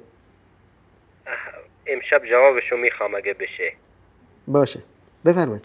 صدامو داری؟ بله بله صداتون رو دارم. من یه داداشی دارم محتاطه، خیلی مزاحممون میشه. معتاده؟ بیده. بله محتاطه، زن و بچه هم داره، خیلی فوش ناموسی بهمون میده، هیچ کاریش نمیشه کرد. شما یه راهی یه فکری ممنون میشیم اگر. خواهش میکنم. مطلب شما رسید. سوال دیگری دارید؟ جانم؟ مطلبتون رسید. سوال دیگری دارید یا نه؟ خیلی ممنون، تشکر. کی جواب سوالمو میشنوم؟ انشالله امشب جواب خواهیم داد. همین تو این برنامه زنده؟ انشالله. ببخشید دست در نکنم. سلامت باشید. خداحافظ شما.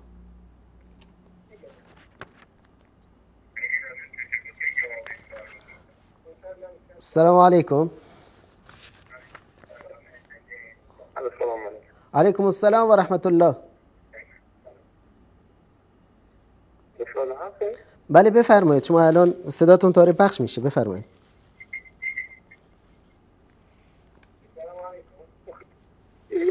صدای گیرندتون رو ببندید. بفرمایید سوالتون رو برسون.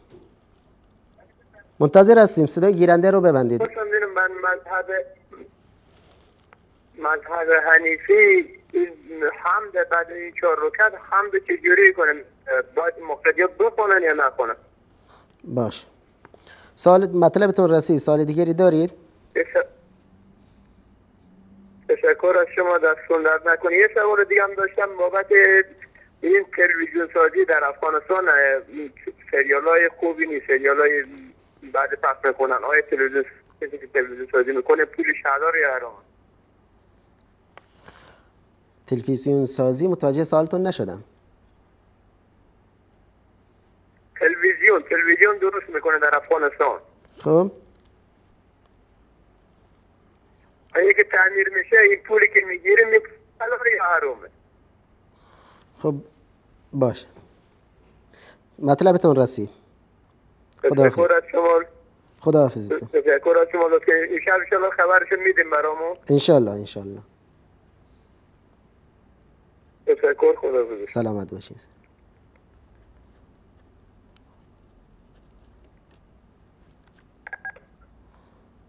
السلام علیکم. سلام علیکم. علیکم السلام و رحمت الله. خسته نباشید. سلامت باشی. جناب مولوی یک سوال داشتم. بفرمایید. اصلا من دیده بودم توی کتاب تفسیر جناب آقای آلوسی، تفسیر روح المعانی، که میگفت منکر فضائل حضرت علی کسی نمیشه جز بیدین یا بیعقل. و آقای مولوی دهقان گفته بودن روایت ثقلین ضعیفه، در صورتی که این روایت نزد علما اصلا متواتر. می‌خواستم آقای دهقان اینو جواب بدن نسبت به مطلب آقای آلوسی. باشه جواب خواهند داد. از نظر آقای آلوسی بیعقلن یا بیدین؟ ظاهراً همون شخصی که هر دفعه تماس میگیرن حضرت علی رضی الله عنه.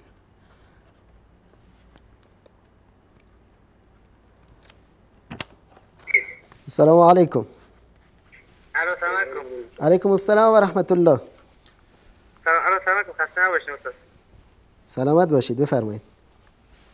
این آقایی که الان زنگ زدن ایشون آقای همین ناشریفی بودن، فرصت گیر میارن سر بخره یه جوری فقط زنگ ایشون دیگه تو برنامه دیگه نمیتونن زنگ بزنن. تو برنامه دیگه زنگ بزنن سریع به تلویزیون پیشش میکنن، از برنامه میندازنش بیرون. استاد حالا شما با بزرگواری خودتون ایشون رو ببخشید.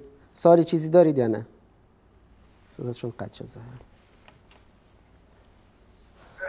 السلام علیکم.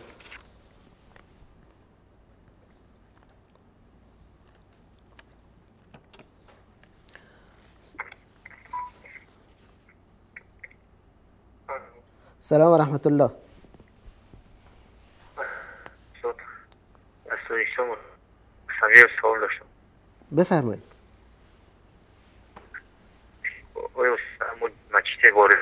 صداتون که این بلندتر باشه بهتره. مثلا داخل مسجد میشوه نماز فرض ما رو نخوره. صداتون واضح نیست دوست عزیز. دوباره تماس بگیرید.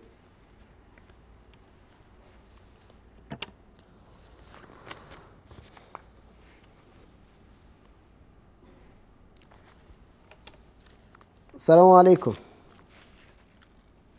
السلام علیکم و رحمت الله و برکاته. علیکم السلام و رحمت الله تعالی و برکاته. سوال داشتم. بفرمایید. در خدمتتون هستیم. برادران ما از تاجیکستان با همین روسیه با مهاجرت کاری میروند. کجا میروند؟ خب در آنجا 6 ماه با روسیه. خب با روسیه با مهاجرت کاری میروند. اونجا 6 ماه یا 1 سال هم خیلی کار میروند. بعد اونجا نمازهایشان رو چی خوانند؟ باید نمازهایشان رو قصر خوانند یا نه؟ سوالتون از حکم مسافر در مدت 6 ماه هست، درسته؟ یعنی برادران ما با روسیه با مدت 6 ماه یا 1 سال با مهاجرت کاری میروند. همونها باید نمازهایشان رو قصر خوانند یا نه؟ مطلبتون رسید. سوال دیگری دارید؟ نه خدا باشید. سلامت باشید.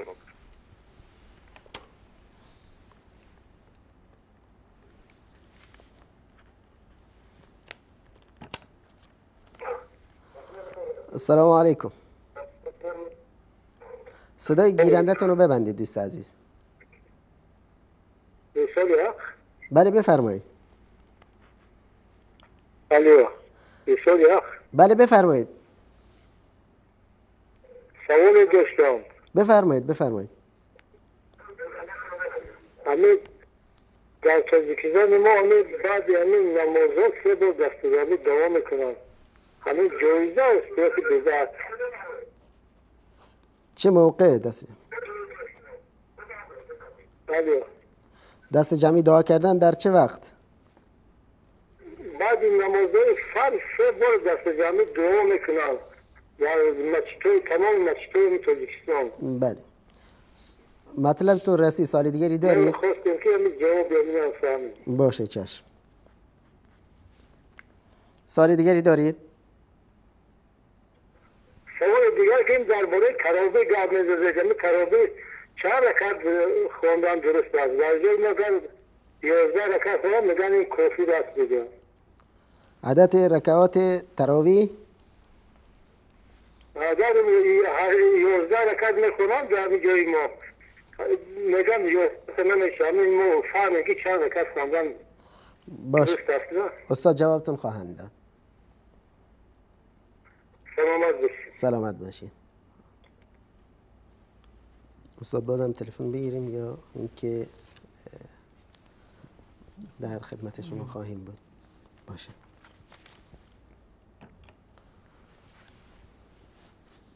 السلام علیکم.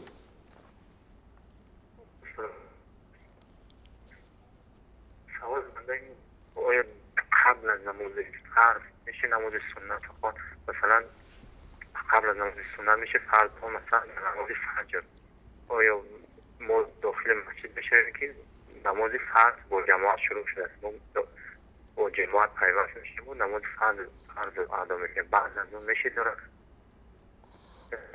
بله مطلبتون رسید. سال دیگری دارید بیننده عزیز؟ اکه تاجیک سلامت باشید.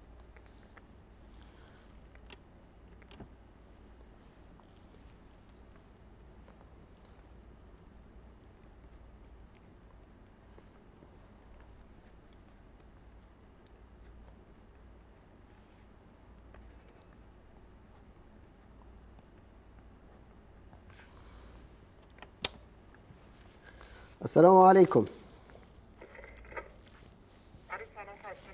سلامت باشید. بفرمایید. ببخشید یه سوال شرعی داشتم. بفرمایید. یک فتوایی اومده میخواستم ببینم صحت این چیزی میشه بهش عمل کرد یا نه. در کتاب الحاوی الکبیر آقای ماوردی یه فتوایی اومده از امام مالک که میگن وقتی که در باب خوردن هستش میگن که همه حیوانات حلال هستن و میشه اونها رو خورد به غیر از اون حیواناتی که در موردش نص اومده و اونها رو تحریم کرده. پس طبق این حکم خوردن حشرات روی زمین مثل سوسکا، کرما، حشراتی که در زیر زمین ناله دارن مثل مارها، عقربها، حیوانات درنده، نمیدونم حیوانات شکاری، نمیدونم خوردن سگ، همه اینها رو حلال دونستن. مطلب شما رسید. جوابتون خواهند داد. سوال دیگری دارید؟ برنامه غذایی شبکه این فتوا رو قرار بدین یا نه؟ اگه میشه جواب بنده رو بدید. باشه چشم. خدا حافظتون.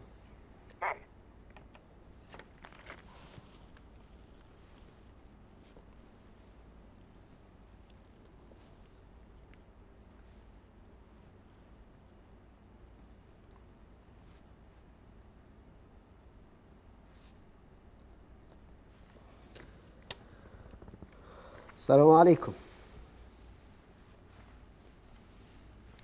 السلام علیکم. بله بفرمایید.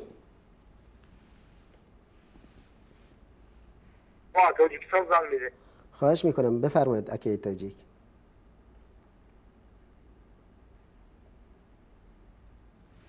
الو. بله بفرمایید. صدای گیرنده رو ببندید با ما در تماس باشید. باید سوال داشته. بفرمایید.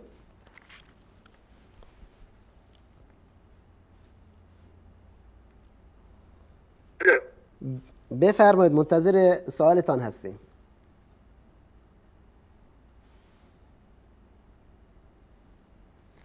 ظاهرا صدا نمیاد. السلام علیکم. علیکم السلام و رحمت الله. چی؟ الو. سلام علیکم. علیکم السلام و رحمت الله. حالت خوبه؟ سلامت باشی. پیشینو بود. زنده باشین انشاءالله. سلامت باشی. حضرتی عمر رحم الله. ظاهرا از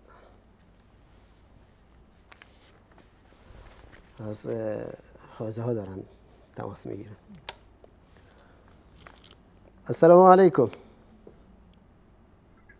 الو سلام علیکم. علیکم السلام و رحمت الله. بفرمایید. بله بفرمایید در خدمت شما هستیم. ما یک سوال داشتیم. بفرمایید. اوی همین رافضی شیعه ها آره اسلام مسلمان کنه درست از یا نه؟ متوجه سوالتون نشدم.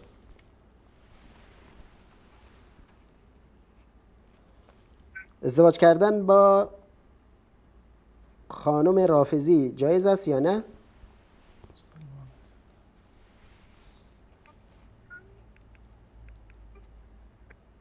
ظاهرا صداش نمیاد.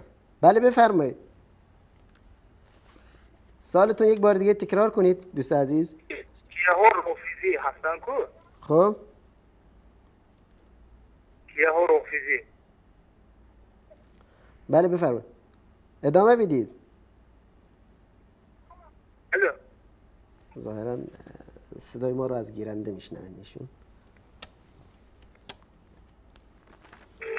سلام علیکم. الو.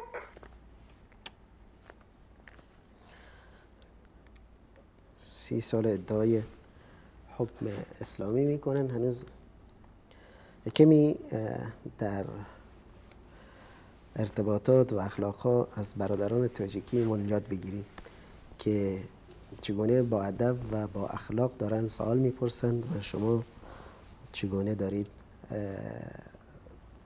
صحبت و سوالاتتون رو چگونه مطرح میکنید. اگر استاد عزیز اجازه بدید بعد از تلفن گرفتن ها و این سوالات نوشتن با هم دیگه یک میان برنامه ببینیم، دوباره برگردیم و سوالات بینندگان که الان برایمون آمد پاسخ بدید.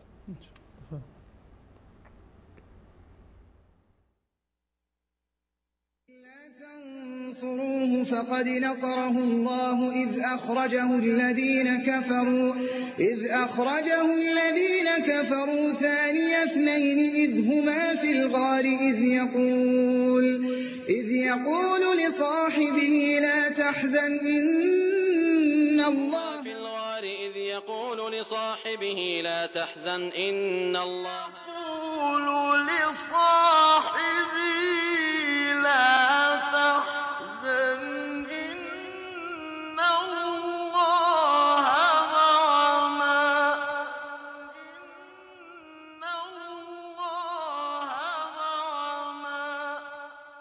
اگر پیامبر را یاری نکنید در حقیقت الله او را یاری کرد. آنگاه که کافران در حالی که یکی از دو تن بود از مکه بیرونش کردند، هنگامی که آن دو یعنی رسول الله و ابوبکر صدیق در غار بودند. آنگاه که پیامبر خطاب به رفیقش ابوبکر می فرمود اندوهگین مباش، بیگمان الله با ماست. درود و سلام بر ابوبکر صدیق یار رسول الله صلی الله علیه و آله و سلم در سفر سرنوشت ساز هجرت. با عرض سلام مجدد خدمت شما بینندگان عزیز و گرامی،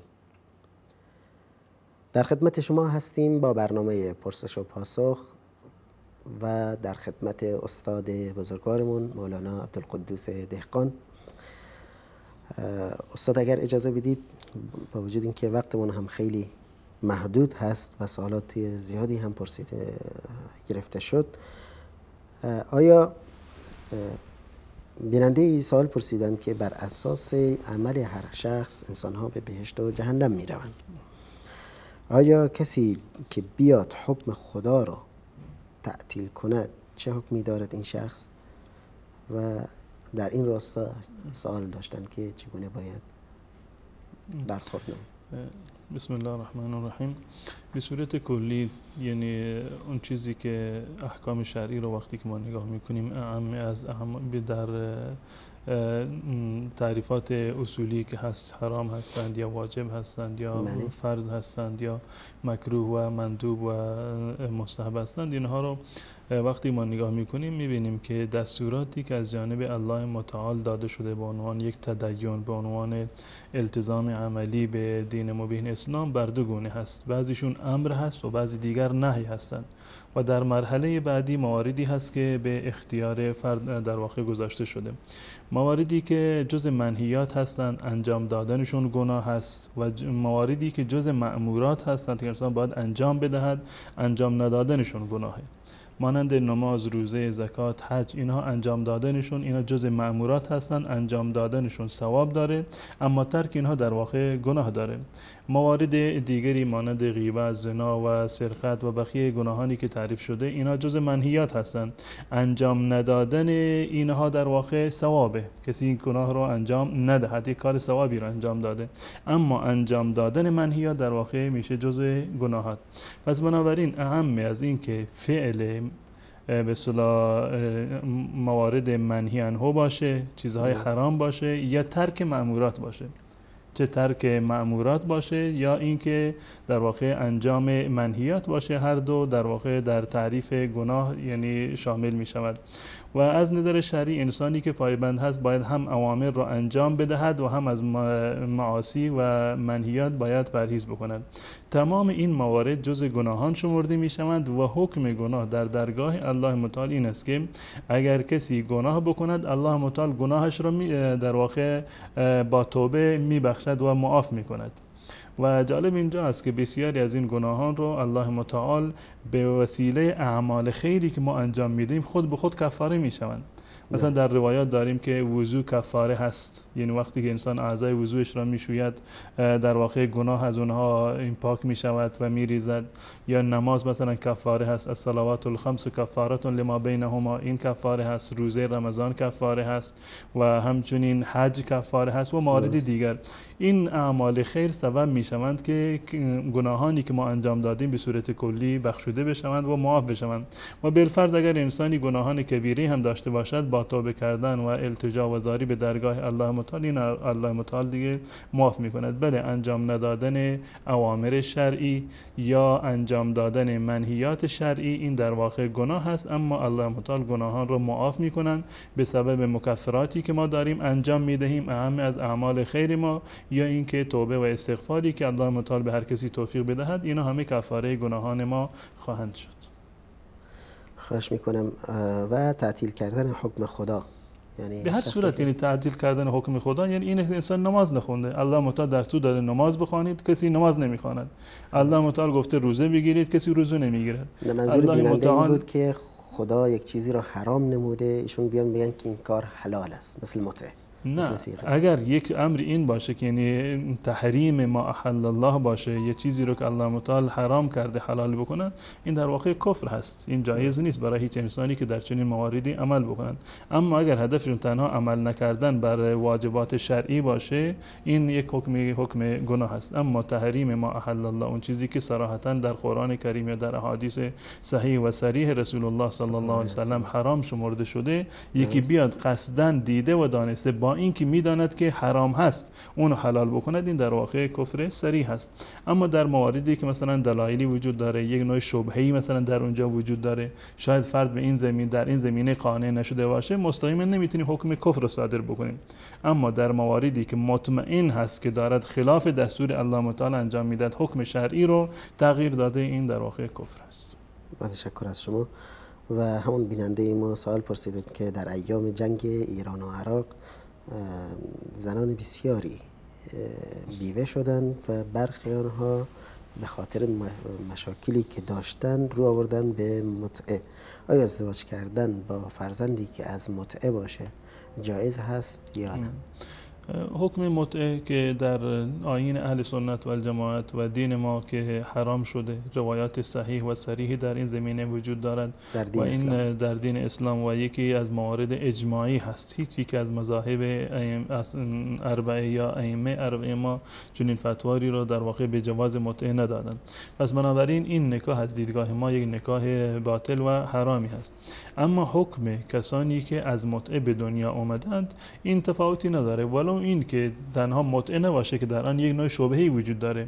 اون کسی که متعه رو انجام میدهد یعنی با توجه به فتوای یک عالم و یک مرجع دینی این کار رو انجام میدهد و معتقد هست که این یک نکاح مشروعی هست. گذشته از این حتی در مواردی که فرد مرتکب زنای صریح شده باشد قطعا میدوند که فلانی در واقع با فلانی زنا کرده و فلان فرزند هم در واقع زایده اون زنا هست. از نظر شرعی اون گناهی رو که انجام دادند و گناهی که مرتکب شده در این میان مال کسانی هست که مرتکب این عمل شدند، کسانی که زنا کردند. خود این فرزندانی که به دنیا میان از نظر شرعی اینا هیچ گونه گناهی رو در واقع مرتکب نشدند و از نظر شرعی و چنین انسانها ازدواج با اینها هیچ گونه اشکالی رو نداره. گرچه از نظر اولویت بهترین است که انسان وقتی که میخواد یک زنی رو انتخاب بکند یا در موردی میخواد که یک عقد عروسی انجام بگیرد باید به اون شرافت به اصطلاح خانواده و دیانت اونها کاملا یعنی نظر داشته باشه. اما به صورت کلی ما نمیتونیم حکم و فتوایی رو صادر بکنیم که هر کسی که ولد زنا باشه یا ولد متعه باشه ازدواج با اون حرام است. درسته. با تشکر از شما. آیا دید مردم هم نسبت به اونها باید تغییر کنه که حالا اینا صیغه زاده هستن یا زنا زاده هستن؟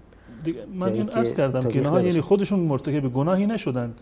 ما نمیتونیم به عنوان این که مثلا یعنی اینها مثلا متعه زاده هستن، صیغه زاده هستن، حکمی رو بر اونها اجرا بکنیم یا اونها رو از جامعه طرد بکنیم. عملی هست که فعلا انجام شده و واقعیتی هست که باید اینو پذیرفت و خود این فرزندان در واقع گناهی رو مرتکب نشدند. اگر کسی باید در این زمینه مؤاخذه بشود اون کسانی هست که مرتکب این کار شدند و سبب شدند که افراد زیادی در واقع این به اصطلاح بی خانمان و بی سرپرست به وجود بیان و این مشکل اجتماعی برای ما پدید بیاد. تشکر از شما استاد.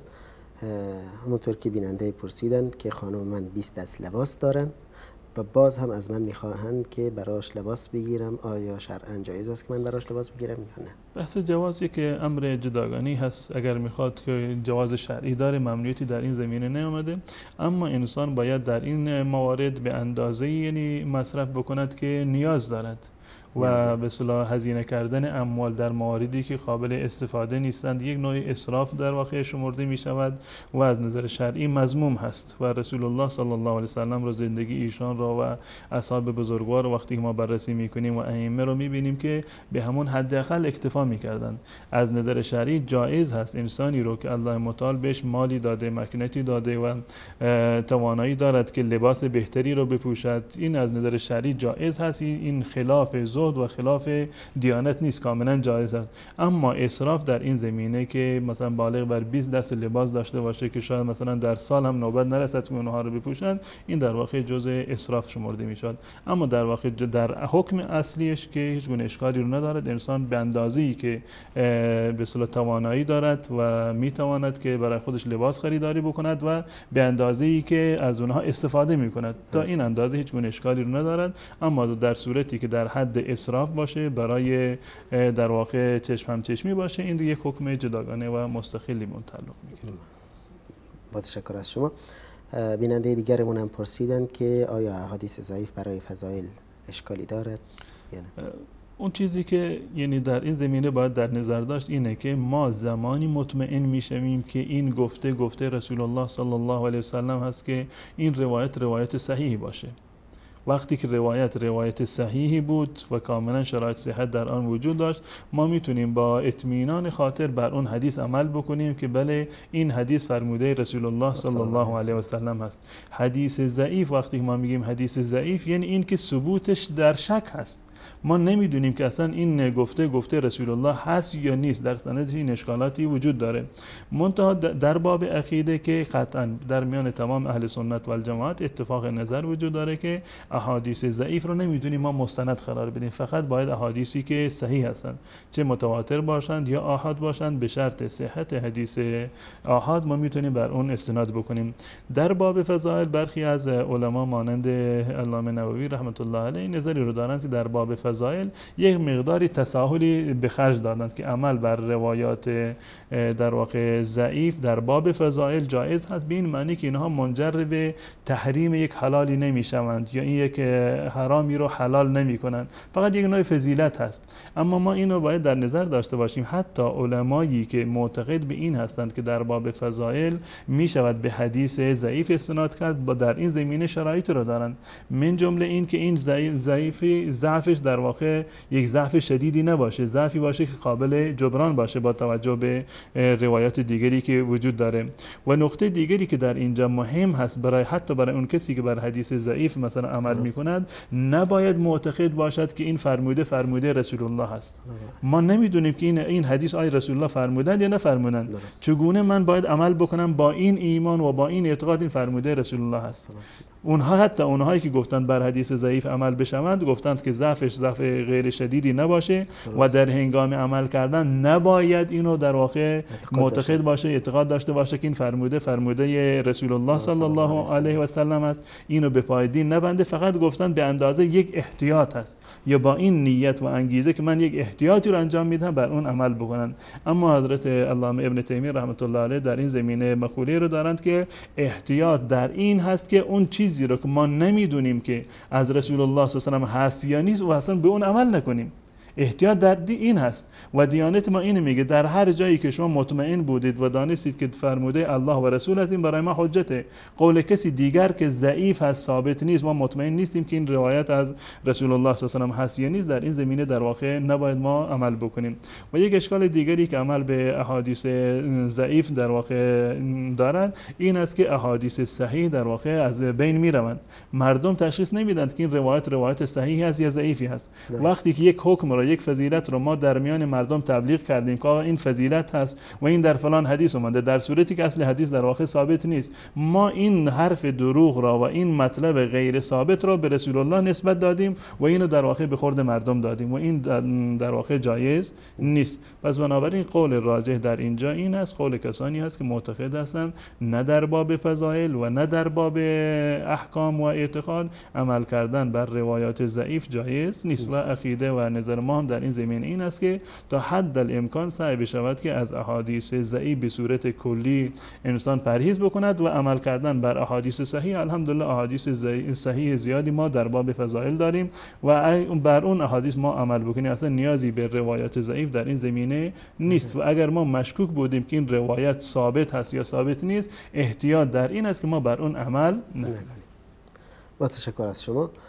بیننده دیگرمون پرسیدن که برادر معتادی دارم و خب دیگه معتاد است و عقل و هوشی چندانی ندارد، ظاهرا بد و بیراه میگد به اونها و سب و شتم دارد برای خانوادش و همچنین فرزند به خانوادش هم نمیتواند برسد و یک درد دلی بود از بیننده که شما چه سفارشاتی دارید با این معضلی که ایشان با آن برخورد می‌کنند؟ این معضلی که معضل کلی هست، اون کسی که در این زمینه باید اقداماتی رو انجام بده هم خانواده ها هستن که باید بیشتر مراقب فرزندان خودشون باشند تا اینکه به این بلا مبتلا نشوند و اون افرادی هم که به این بلا مبتلا شدند، افرادی از خانوادهشون در واقع معتاد شدند، باید برخورد خوبی با اونها داشته باشند، به نحو احسن برخورد بکنند و سعی بکنند که اونها رو اصلاح بکنند و ترک بدند اونها رو.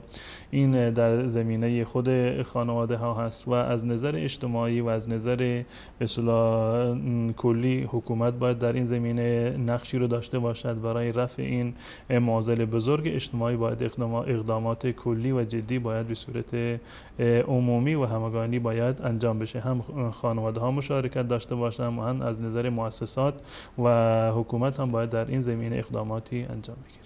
با تشکر از شما.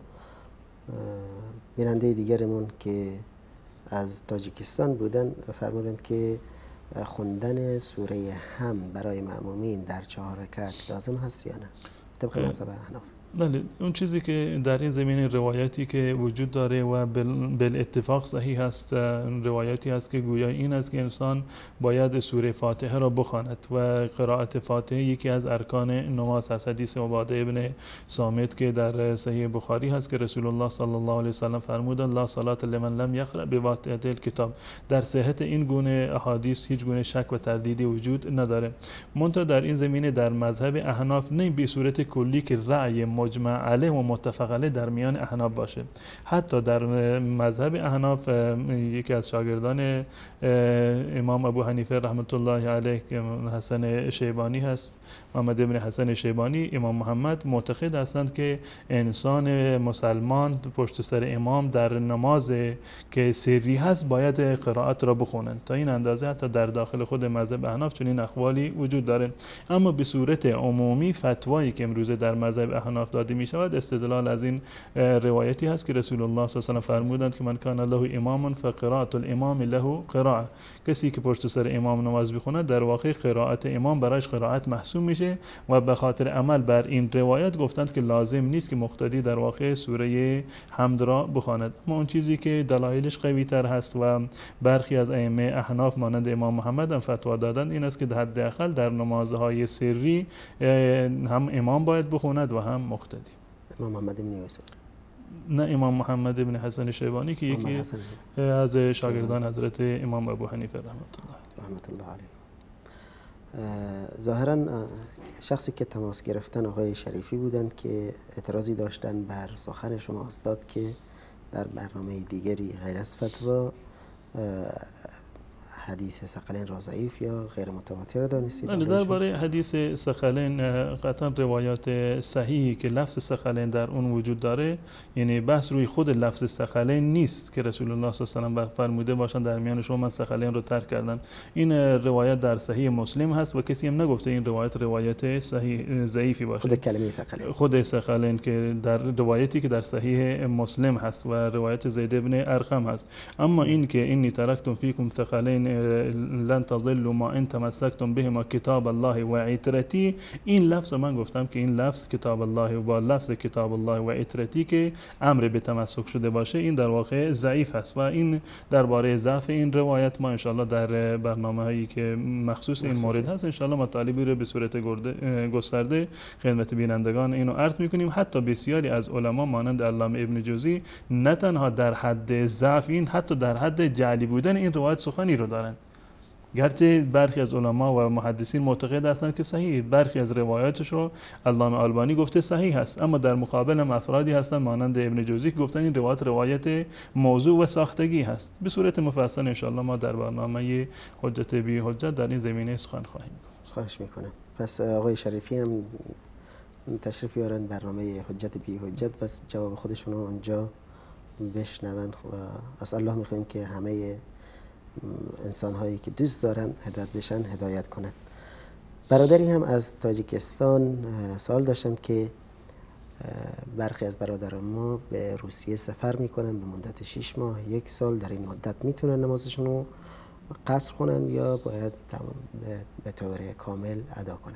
اون چیزی که از سنت رسول الله صلی الله علیه و سلم هست، کسی در یک جایی بیشتر از 4 روز اگر نیت اقامت داشته باشد، مثلا از شهر خودش رفته یک جای دیگر در شهری دیگر که دور هست، مسافت 80 کیلومتر دورتر باشه و در اونجا نیت کرده که من در اینجا میمانم، حداقلش 4 روز مثلا که مطمئن است که در اونجا میماند، از 4 روز و بیشتر از 4 روز هر کسی در یک شهری بنشیند و نیت اقامت بکند از نظر شرعی مقیم شمرده می شود و نماز را باید سر وقت بخواند، هر نمازی سر وقت و نماز را باید کامل بخواند، نه قصر برایش جایز هست و نه اینکه جمع بکند.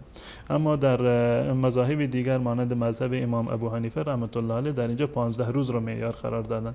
کسی در یک جای به مسافرت می رود بیشتر از 15 روز مثلا نیت اقامت در یک شهری را داشته باشد، در این صورت مقیم شمرده می شود و کمتر از این رو در واقع مقیم نمی شمارند. اما اون چیزی که از احادیث رسول الله صلی الله علیه و سلم ثابت هست، از عمل رسول الله صلی الله علیه و سلم، بیشتر از 4 روز اگر کسی در یک جای مقیم شد و نیت اقامه داشت در واقع حکمش حکم مقیم هست و نماز رو باید کامل بخونه. با تشکر از شما استاد. آیا دست جمعی دعا کردن بعد از نمازهای فرض مشروع هست یا نه و اگر کسی خواند چه حکمی دارد؟ عملی هست که در زمان رسول الله صلی الله علیه و سلم، در زمان صحابه و در زمان صدر اسلام چنین عملی وجود نداشته.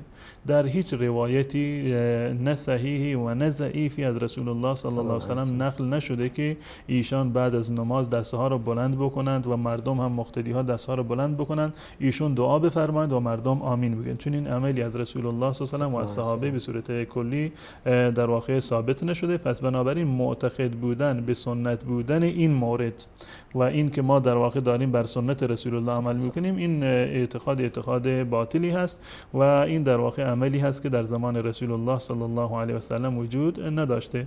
و رسول الله صلی الله علیه و سلم هم در این زمینه میفرماند هر کسی که یک امری رو ایجاد بکنه در دین ما که لیس علیه امرنا فهو رد، من احدث که شیئا لیس علیه امرنا فهو رد. کسی که یک امری رو ایجاد بکنه و به وجود بیاوره که امر ما بر اون نبوده، عمل ما بر اون نبوده، این در واقع مردود هست، ما این برای ما قابل قبول نیست و بهتر است که از این عمل در واقع پرهیز بکنن. منتها در کتب احناف در اینجا فقط در اندازه آموزش آمده که جایز هست.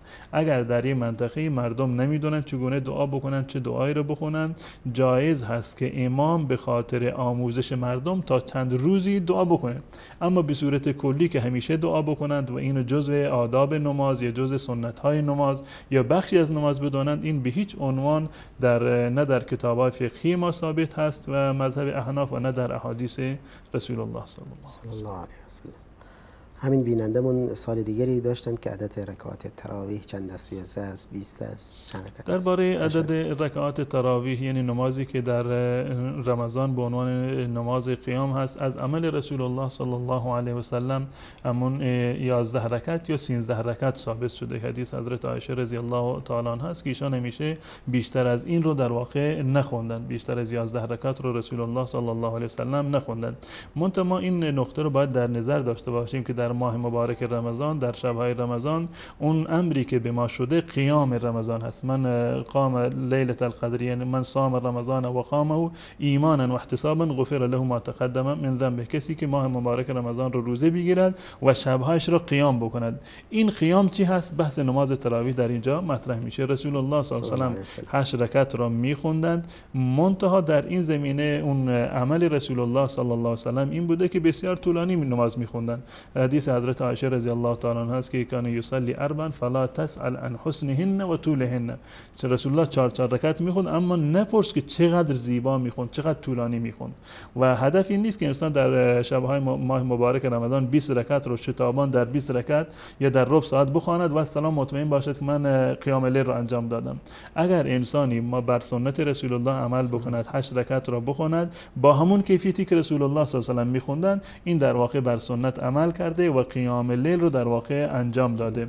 و در این زمینه تحدید رکعات و تعیین رکعات در میان فقها یک چیز مختلفی هست. عمل رسول الله همون 8 رکعت بوده که با در واقع با تراویح با وتری که میخوندند همون 11 رکعت تمام میشده. این عمل رسول الله صلی الله علیه و سلم بوده. اگر کسی میتواند مانند رسول الله نماز بخواند با اون کیفیت، با همون حسن و طولانی بودن قیام و بقیه ارکان، این اولاتر و بهتر هست. و علما در این زمینه میفرمایند که اگر کسی نمیتواند از نظر کیفیت اون کیفیت نماز رسول الله رو داشته باشه، نمیتونه که یک شب رو با 8 رکعت مثلا سپری بکنه تا زمان صبح، تا زمان قبل از دمیدن فجر و هنگام سحری، چون این افرادی اجازه دارند که تعداد رکعات رو اضافه بکنند. اگر کمیت به اصطلاح کمتر هست، حداقل یعنی کیفیت کمتر هست، کمیت رو میتونند که اضافه بکنند. درباره این مسئله ان شاء الله در ماه مبارک رمضان به صورت مفصل و گسترده تر ان شاء الله بحث خواهیم کرد. خواهش میکنم. بیننده دیگری هم پرسیدن که قبل از نماز صبح میتونم نماز صبح رو قبل بخونم سنت قبل با وجودی که نماز اقامه شده است یا نه باید نماز با جماعت بخونم بعد میتونم اون چیزی نماز که سنت ثابت از رسول الله صلی الله علیه و آله این است که وقتی که به اصطلاح نماز فرض در حال اقامه هست، لا صلات الا المکتوبه، در این زمین نمازی وجود نداره مگر همون نماز مکتوبه و مناسب نیست که انسان در مسجد هست و میبیند که نماز جماعت برگزار شده خودش یک گوشه بیستد و جداگانه نماز بخواند، بلکه برود با امام شرکت بکند و نماز سنت خودش را بعد از نماز فجر یا اگر میخواد احتیاط بیشتری رو بکند بنابر مذهب حنفی میتوند بعد از طلوع آفتاب و نماز رو در واقع بخونه. با تشکر از شما. بیننده دیگرمون هم سوال داشتن که ازدواج کردن با خانم رافضی چه حکمی دارن؟ این از نظر اصلی جایز هست و اشکالی رو ندارد مگر اینکه مطمئن باشد که این منجر به یک فساد اعتقادی میشه و تأثیری بر خودش یا فرزندانش داشته باشه. خواهش میکنم. به پایان برنامه نزدیک شدیم استاد. سخن پایانی و توصیات و سفارشاتی که برای بینندگان دارید در خدمت شما هستیم. میخواستیم که مسائل دیگری یعنی پاسخهای بینندگان و سوالاتی که ایشون سوال کردن واقعا خیلی زیاد بود. من تصور میکردم که حداقل چند سفر رو شما امروز مطرح بکنید و ظاهرا فکر کنم فقط یک سفر رو تونستید یعنی سوالات بینندگان رو مطرح بکنید. من در صورت من امیدوار هستم که در جلسات بعدی ما بتونیم به سوالات بیشتری از بینندگان عزیز انشاءالله برسیم. خواهش میکنم. من هم از شما عزیزان و سرورانی که دوستداران الله هستید و دوست دارید الله شما را دوست بدارد به الله ذوالجلال می سپارم و السلام علیکم و رحمت الله تعالی و برکاته.